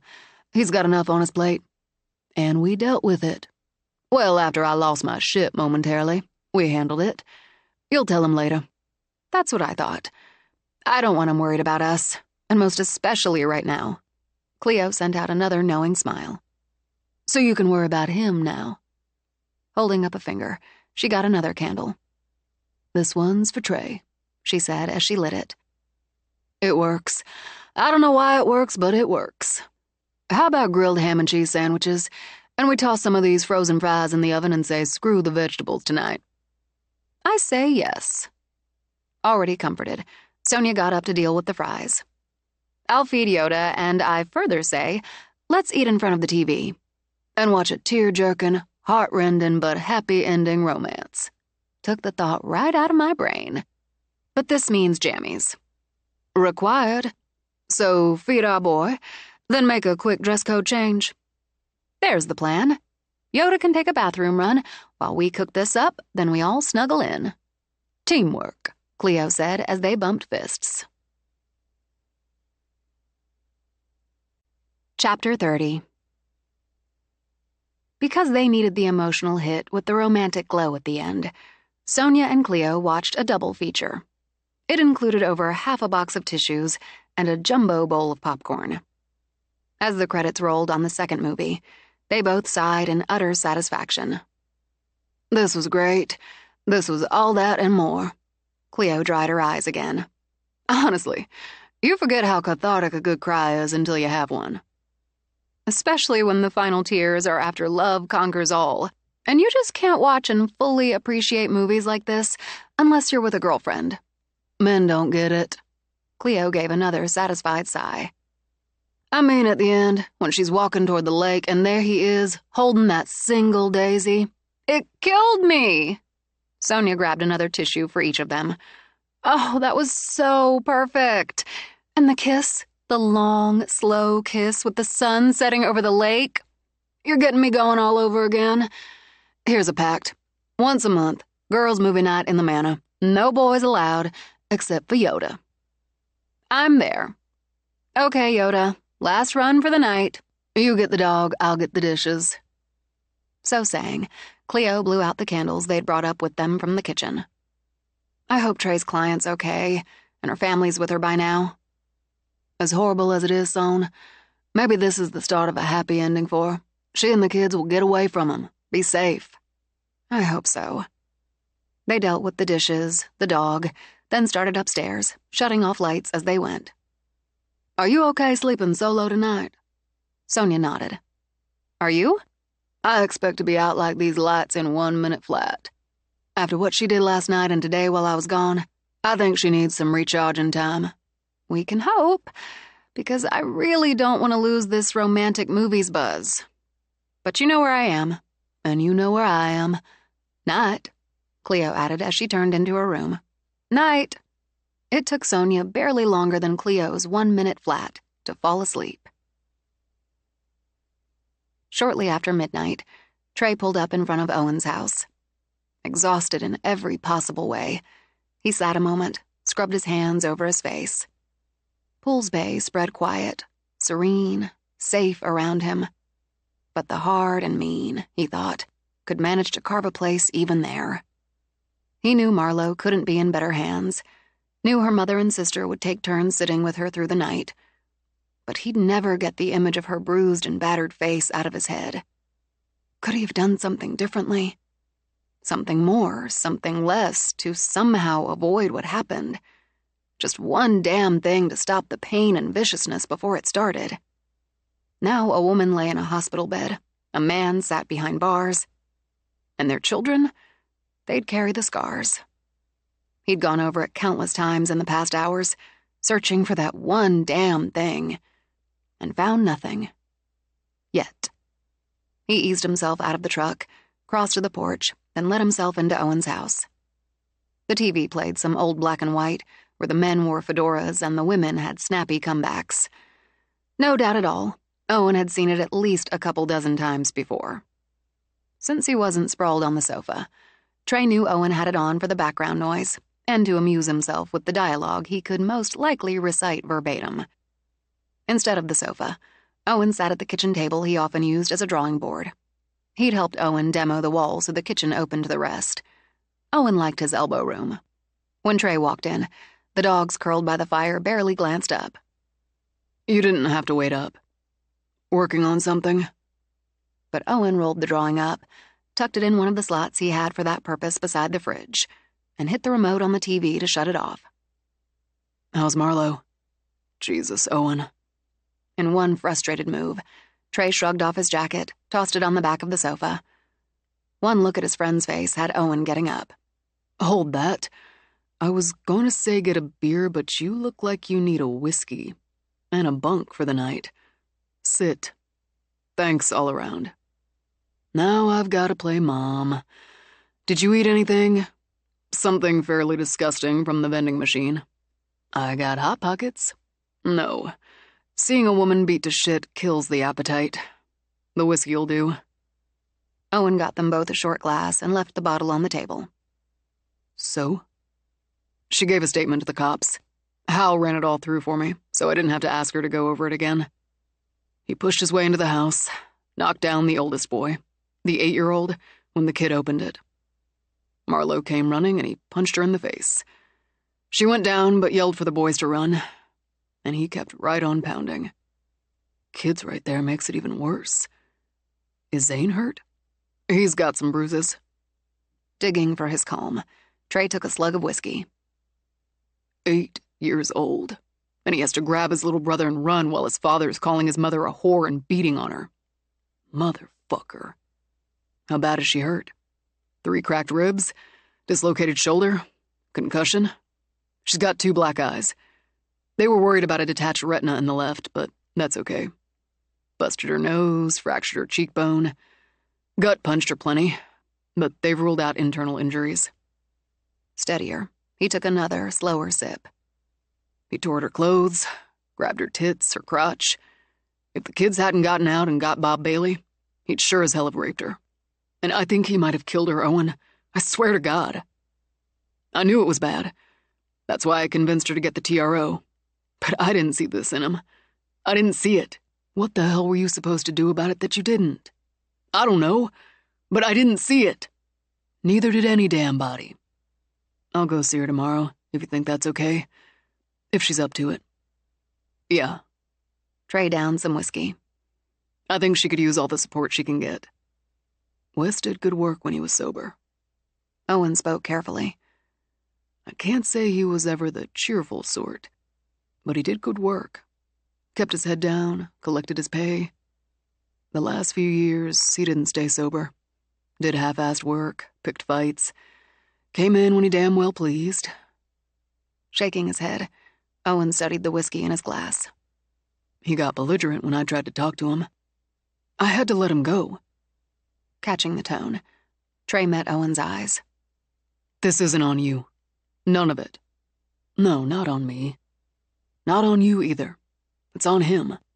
But firing him pushed the cycle, I'd say. How long you figure they'll give him? Trey closed his eyes. He'd had a beer with Wes Mooney at the village pub over the years, enjoyed a potluck cookout in their backyard, watched the oldest play a Little League game or two. And now? Felony assault. And domestic adds to it. Add the breaking in, they'll go for at least sexual assault, if not the attempted rape. The extent of her injuries adds to it. In front of the kids adds to it. And the door bashed the kid in the face when he shoved it open. Bloodied his nose. We had a restraining order on him because he came by drunk to pick up the kids and threatened her when she wouldn't let him have them. Took a couple swings at Bob, so that's another charge. Drunk and stupid, seeing as Bob's twice his size. Which she found out. Property damage, resisting arrest. He's looking at 10 to 20. He earned it. Yeah, he did. Her family wants her to go back to New Hampshire with them when she's able. I think she will. After downing the rest of the whiskey, Trey poured them both another. She wants full custody of the kids, so I'll work on that. She'll get it. Fucking A. Not always a slam dunk. Should be. Should ain't is. But he bloodied the kid's nose, put Marlowe in the hospital. I'm going to make damn sure she gets full custody and clearance to move out of state. What were you working on? Cleopatra's barge. The little sunfish. Owen shrugged. Had a little time. Had an idea. Such as? She likes mermaids, doesn't she? Rising, Owen pulled the drawing out of the slot, opened it. So, how about a pair of mermaids swimming up port and starboard toward the bow? Add some carving. It'll be fun to work on. Trey scooted his chair for a better angle. And seriously cool. You're trading her this for a painting? Have you seen the painting? Got a glimpse when we hauled that chest in there. It's a beauty. So's the artist. Yeah, they've both got the looks. And it's a fair trade. Anyway, she might not want the fancy work. She'd be stupid not to, he considered. And she doesn't come off stupid, but we'll see. I'm just playing with it. Spare time. I'm taking my spare time and crashing. Thanks for the drink in the bunk. Always here. Owen's spare room had started as an office, but Owen had deemed it too closed in. No elbow room. He preferred the kitchen table, or one of the workbenches in his shop. So, in its current state, it held a bed, a nightstand he'd built himself, and a dresser no one used that he'd refinished. The walls, a sad beige, bore a few stripes of paint Owen tested and had yet to decide on. Trey stripped down to his boxers, dropped down on the bed, and was asleep almost before he yanked up the covers. In the manor, Cleo barely stirred when the clock sounded. Rolling over, she snuggled into her nest of pillows and floated in that netherworld between wake and sleep. The piano music drifted up, and used to it, she drifted back off. Somewhere, deeper in the house, a woman wept. Somewhere, deeper yet, one cried out in pain. "Everybody quiet down," she muttered. Then, she shot straight up when she felt a hand on her shoulder, when she heard a voice whisper urgently, "Sonia." Pulse racing, she fumbled for the light.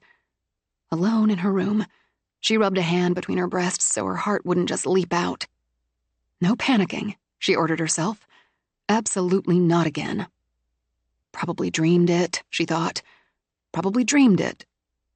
But, wide awake now, she hurried to the door. Sonia stepped out of her room and started to walk down the long hall. Burying her instinct to rush to her, Cleo raced back for her phone. "Please let this be the right thing." The phone pulled Trey out of a dead sleep.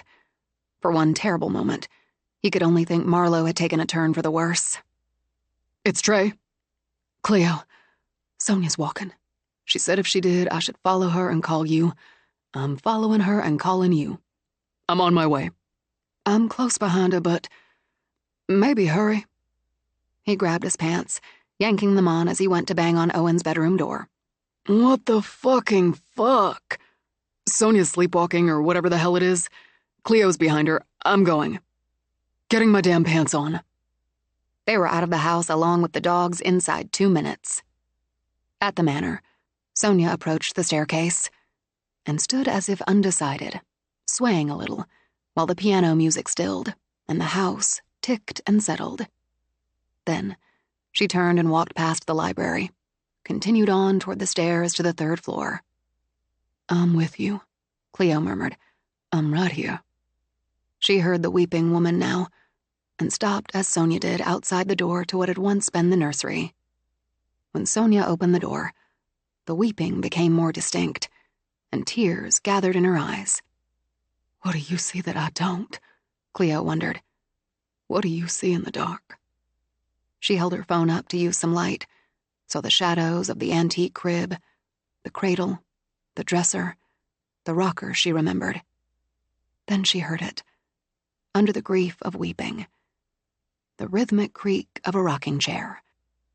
And as she watched, she saw it move, slowly, back and forth, back and forth.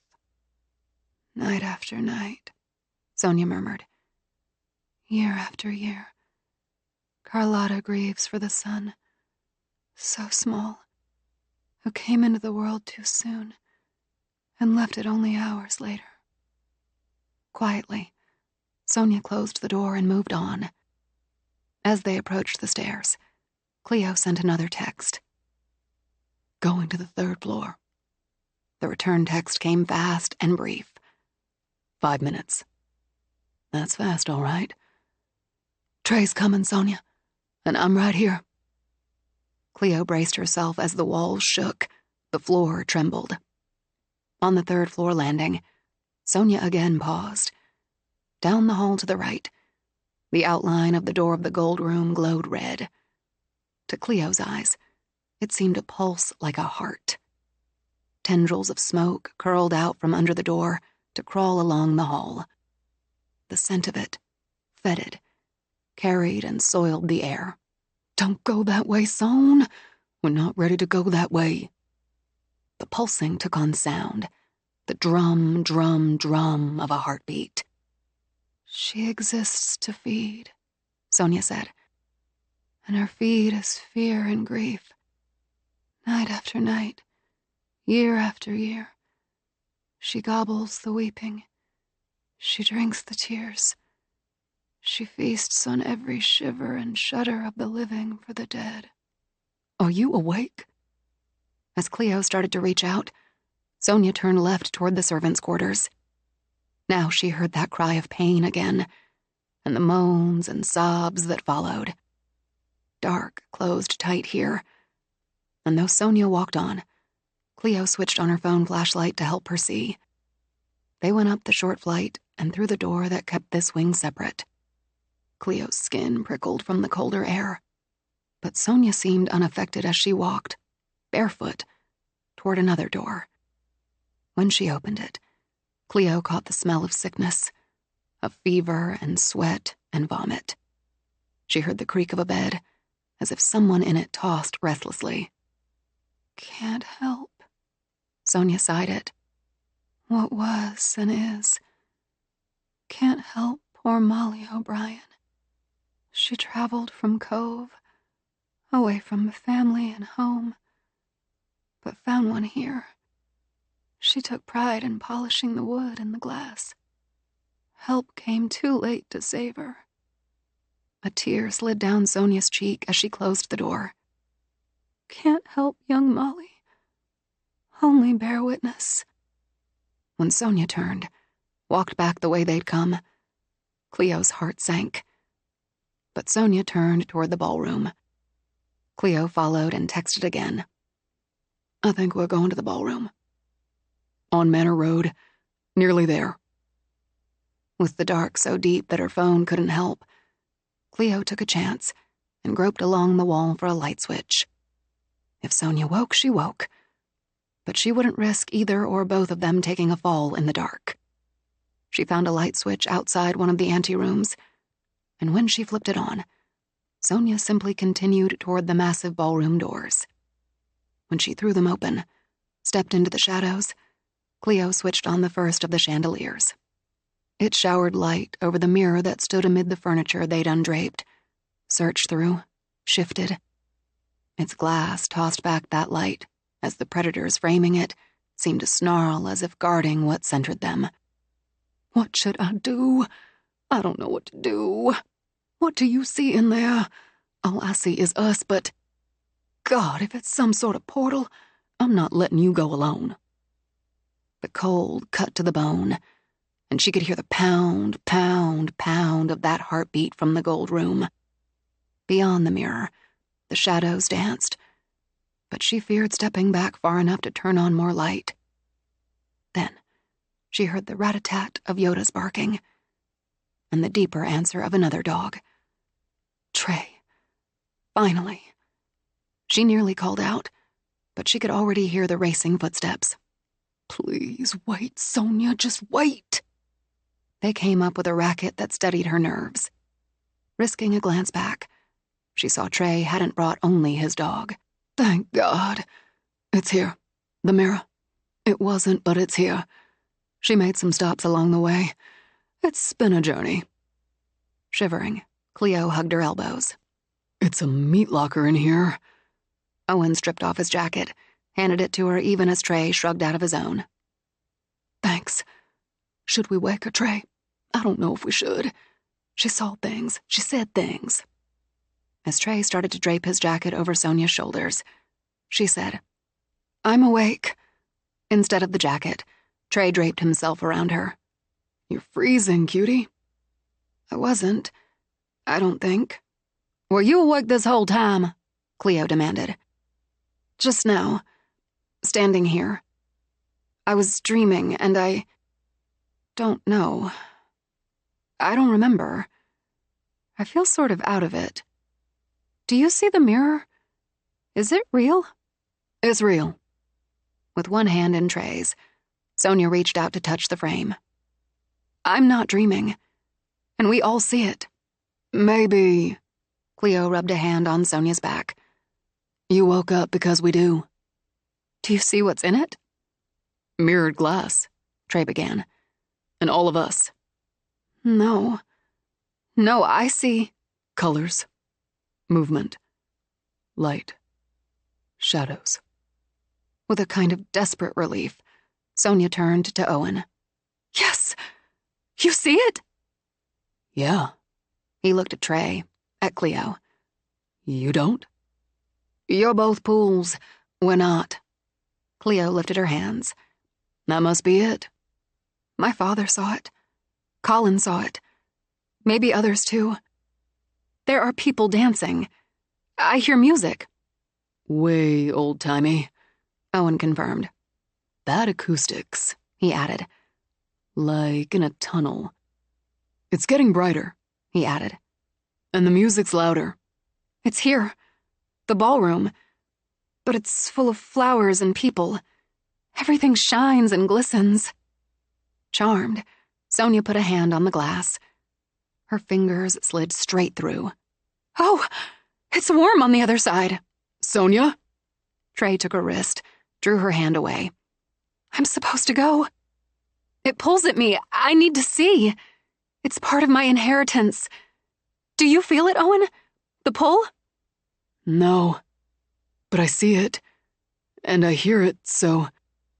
When he put his hand on the glass, it went through to the wrist. That's a kick in the nuts. After pulling his hand out, he turned it, studied it. Still intact? And yeah, it's warmer over there. Sonia gripped Trey's hand and Cleo's with her other. I'm awake. I'm aware. I need to go. I can't explain, but I want to go. I'd rather go when I know what I'm doing, when it's my decision and when you're all here. Trey pressed his hand to the mirror, felt only solid glass. Over Sonia's head, he shifted his gaze to Owen's. Yeah, I got it. Understanding, Sonia turned to him. You don't have to do this. It doesn't pull at you. Don't be stupid. Owen took her hand from Cleo's, linked fingers. I'll go first. With a hand on Owen's shoulder, Trey bent down to kiss Sonia. Don't keep me waiting long. Wait! Take my charm pouch. Digging in her pajama pocket, Cleo pulled it out, pushed it into Sonia's. Wait! She said again as Owen started to step forward. What now? Silver bullet? Wooden stake? She grabbed his face in her hands, kissed him. Bring each other back. Wouldn't have it any other way. With a firm grip on Sonia's hand, he waited for her nod. As he stepped through the glass, she glanced back, then followed. The mirror swallowed them. Oh my God, oh my God! Cleo pressed both hands to the glass as Yoda whined and pawed at it. They're just gone. What the hell do we do now? Trey stared at the mirror as if willing himself to see the other side. We wait. The heartbeat from the gold room stilled, and silence fell over the manor.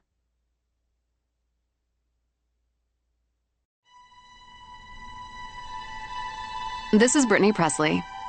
I hope you've enjoyed Inheritance, a Macmillan audio production for St. Martin's Press. This title was produced by Guy Oldfield, directed by Kimberly M. Wetherell, post-production by Chris Howerton. Text copyright 2023 by Nora Roberts. Production copyright 2023 by Macmillan Audio, all rights reserved. For more information about Macmillan audiobooks, please visit macmillanaudio.com.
vending machine.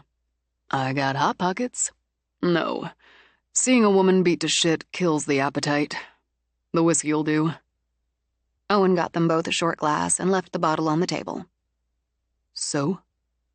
She gave a statement to the cops. Hal ran it all through for me, so I didn't have to ask her to go over it again. He pushed his way into the house, knocked down the oldest boy, the 8-year-old, when the kid opened it. Marlo came running and he punched her in the face. She went down but yelled for the boys to run, and he kept right on pounding. Kid's right there makes it even worse. Is Zane hurt? He's got some bruises. Digging for his calm, Trey took a slug of whiskey. 8 years old, and he has to grab his little brother and run while his father's calling his mother a whore and beating on her. Motherfucker. How bad is she hurt? 3 cracked ribs, dislocated shoulder, concussion. She's got 2 black eyes. They were worried about a detached retina in the left, but that's okay. Busted her nose, fractured her cheekbone. Gut punched her plenty, but they've ruled out internal injuries. Steadier. He took another, slower sip. He tore at her clothes, grabbed her tits, her crotch. If the kids hadn't gotten out and got Bob Bailey, he'd sure as hell have raped her. And I think he might have killed her, Owen. I swear to God. I knew it was bad. That's why I convinced her to get the TRO. But I didn't see this in him. I didn't see it. What the hell were you supposed to do about it that you didn't? I don't know, but I didn't see it. Neither did any damn body. I'll go see her tomorrow, if you think that's okay. If she's up to it. Yeah. Trey downed some whiskey. I think she could use all the support she can get. Wes did good work when he was sober. Owen spoke carefully. I can't say he was ever the cheerful sort, but he did good work. Kept his head down, collected his pay. The last few years, he didn't stay sober. Did half-assed work, picked fights. Came in when he damn well pleased. Shaking his head, Owen studied the whiskey in his glass. He got belligerent when I tried to talk to him. I had to let him go. Catching the tone, Trey met Owen's eyes. This isn't on you. None of it. No, not on me. Not on you either. It's on him. But firing him pushed the cycle, I'd say. How long you figure they'll give him? Trey closed his eyes. He'd had a beer with Wes Mooney at the village pub over the years, enjoyed a potluck cookout in their backyard, watched the oldest play a Little League game or 2. And now? Felony assault. And domestic adds to it. Add the breaking in, they'll go for at least sexual assault, if not the attempted rape. The extent of her injuries adds to it. In front of the kids adds to it. And the door bashed the kid in the face when he shoved it open. Bloodied his nose. We had a restraining order on him because he came by drunk to pick up the kids and threatened her when she wouldn't let him have them. Took a couple swings at Bob, so that's another charge. Drunk and stupid, seeing as Bob's twice his size. Which she found out. Property damage, resisting arrest. He's looking at 10 to 20. He earned it. Yeah, he did. Her family wants her to go back to New Hampshire with them when she's able. I think she will. After downing the rest of the whiskey, Trey poured them both another. She wants full custody of the kids, so I'll work on that. She'll get it. Fucking A. Not always a slam dunk. Should be. Should ain't is. But he bloodied the kid's nose, put Marlo in the hospital. I'm going to make damn sure she gets full custody and clearance to move out of state. What were you working on? Cleopatra's barge. The little sunfish. Owen shrugged. Had a little time. Had an idea. Such as? She likes mermaids, doesn't she? Rising, Owen pulled the drawing out of the slot, opened it. So, how about a pair of mermaids swimming up port and starboard toward the bow? Add some carving. It'll be fun to work on. Trey scooted his chair for a better angle. And seriously cool. You're trading her this for a painting? Have you seen the painting? Got a glimpse when we hauled that chest in there. It's a beauty. So's the artist. Yeah, they both got the looks. And it's a fair trade. Anyway, she might not want the fancy work. She'd be stupid not to, he considered. And she doesn't come off stupid, but we'll see. I'm just playing with it. Spare time. I'm taking my spare time and crashing. Thanks for the drink in the bunk. Always here. Owen's spare room had started as an office, but Owen had deemed it too closed in. No elbow room. He preferred the kitchen table, or one of the workbenches in his shop. So, in its current state, it held a bed, a nightstand he'd built himself, and a dresser no one used that he'd refinished. The walls, a sad beige, bore a few stripes of paint Owen tested and had yet to decide on. Trey stripped down to his boxers, dropped down on the bed, and was asleep almost before he yanked up the covers. In the manor, Cleo barely stirred when the clock sounded. Rolling over, she snuggled into her nest of pillows and floated in that netherworld between wake and sleep. The piano music drifted up, and, used to it, she drifted back off. Somewhere, deeper in the house, a woman wept. Somewhere, deeper yet, one cried out in pain. "Everybody quiet down," she muttered. Then, she shot straight up when she felt a hand on her shoulder, when she heard a voice whisper urgently. "Sonia." Pulse racing, she fumbled for the light. Alone in her room, she rubbed a hand between her breasts so her heart wouldn't just leap out. No panicking, she ordered herself. Absolutely not again. Probably dreamed it, she thought. Probably dreamed it. But, wide awake now, she hurried to the door. Sonia stepped out of her room and started to walk down the long hall. Burying her instinct to rush to her, Cleo raced back for her phone. "Please let this be the right thing." The phone pulled Trey out of a dead sleep. For one terrible moment, he could only think Marlowe had taken a turn for the worse. "It's Trey." "Cleo, Sonia's walking. She said if she did, I should follow her and call you. I'm following her and calling you. I'm on my way. I'm close behind her, but maybe hurry." He grabbed his pants, yanking them on as he went to bang on Owen's bedroom door. "What the fucking fuck?" "Sonia's sleepwalking or whatever the hell it is. Cleo's behind her. I'm going. Getting my damn pants on." They were out of the house along with the dogs inside 2 minutes. At the manor, Sonia approached the staircase and stood as if undecided, swaying a little, while the piano music stilled and the house ticked and settled. Then, she turned and walked past the library, continued on toward the stairs to the 3rd floor. "I'm with you," Cleo murmured. "I'm right here." She heard the weeping woman now, and stopped as Sonia did outside the door to what had once been the nursery. When Sonia opened the door, the weeping became more distinct, and tears gathered in her eyes. "What do you see that I don't?" Cleo wondered. "What do you see in the dark?" She held her phone up to use some light, saw the shadows of the antique crib, the cradle, the dresser, the rocker she remembered. Then she heard it, under the grief of weeping, the rhythmic creak of a rocking chair.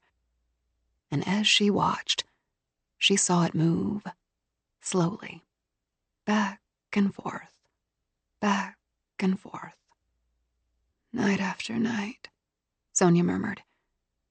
"Year after year, Carlotta grieves for the son, so small, who came into the world too soon and left it only hours later."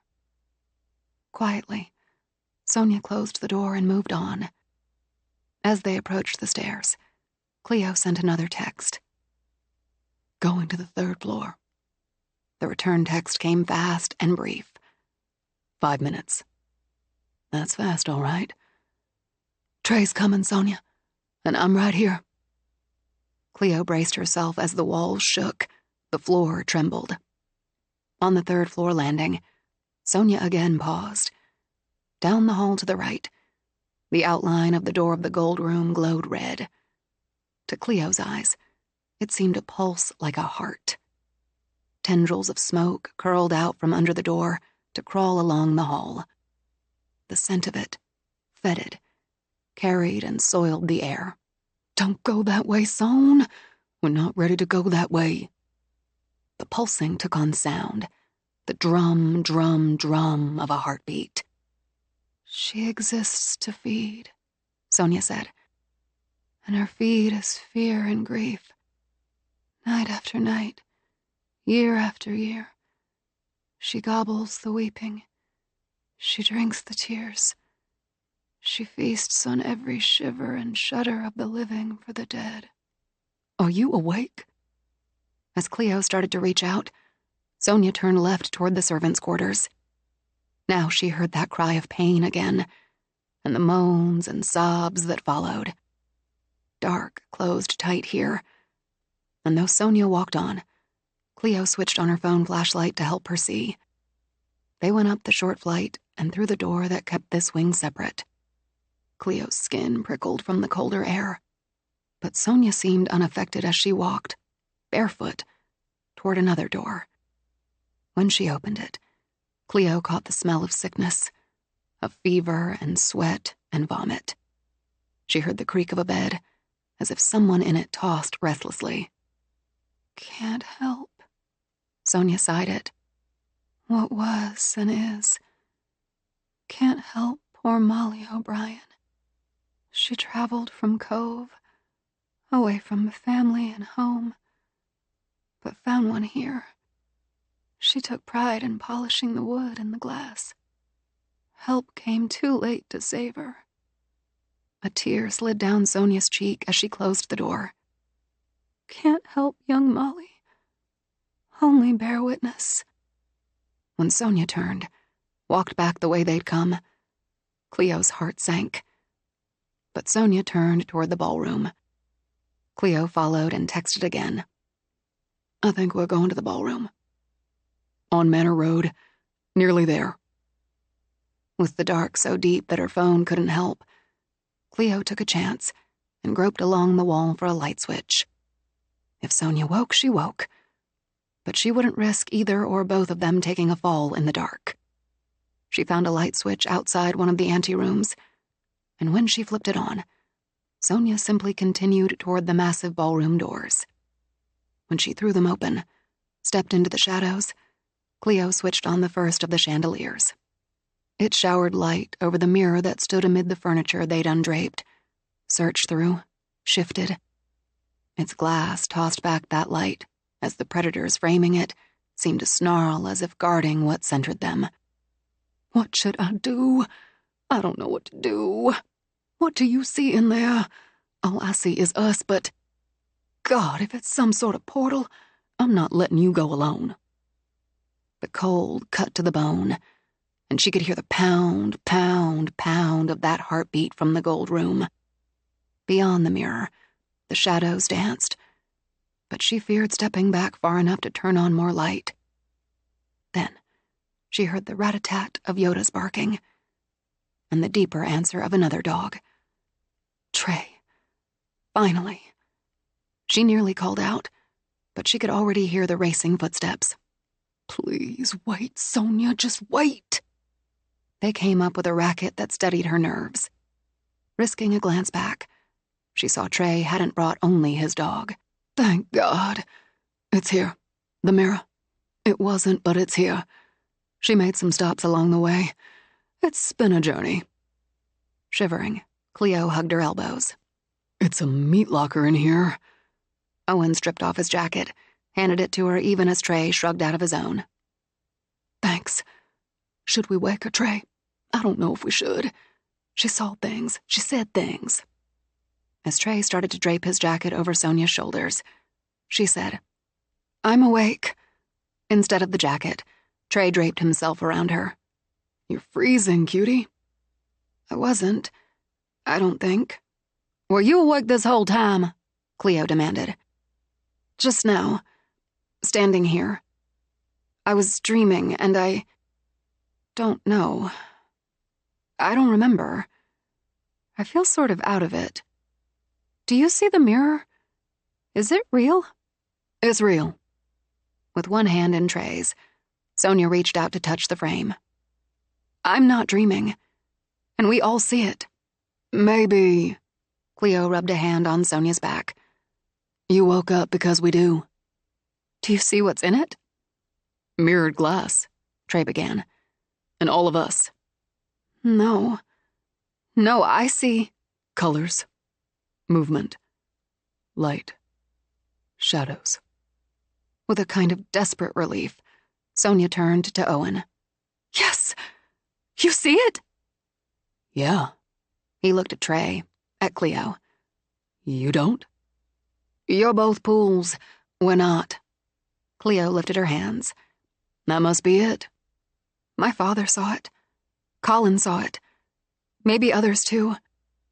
There are people dancing. I hear music. Way old-timey, Owen confirmed. Bad acoustics, he added. Like in a tunnel. It's getting brighter, he added.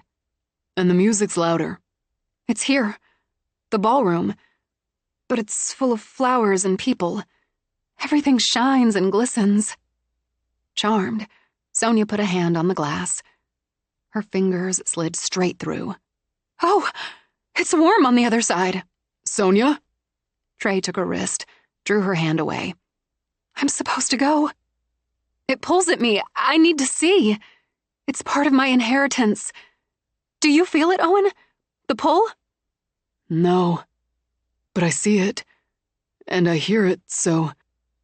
When he put his hand on the glass, it went through to the wrist. That's a kick in the nuts. After pulling his hand out, he turned it, studied it. Still intact? And yeah, it's warmer over there. Sonia gripped Trey's hand and Cleo's with her other. I'm awake. I'm aware. I need to go. I can't explain, but I want to go. I'd rather go when I know what I'm doing, when it's my decision, and when you're all here. Trey pressed his hand to the mirror, felt only solid glass. Over Sonia's head, he shifted his gaze to Owen's.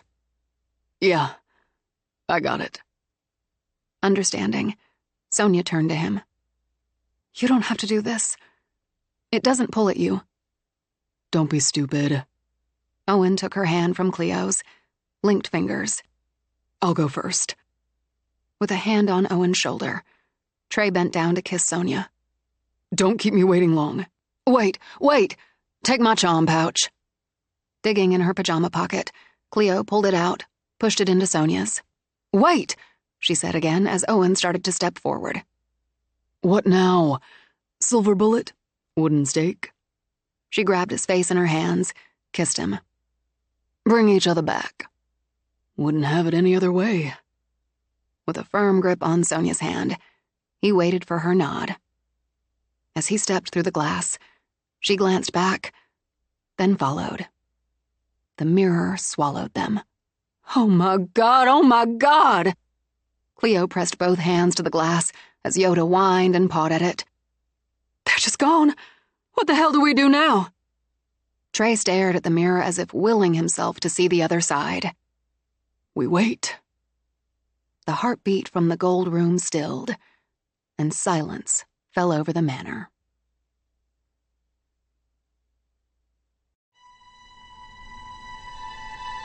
This is Brittany Presley. I hope you've enjoyed Inheritance, a Macmillan audio production for St. Martin's Press. This title was produced by Guy Oldfield, directed by Kimberly M. Wetherell, post-production by Chris Howerton. Text copyright 2023 by Nora Roberts. Production copyright 2023 by Macmillan Audio, all rights reserved. For more information about Macmillan audiobooks, please visit macmillanaudio.com.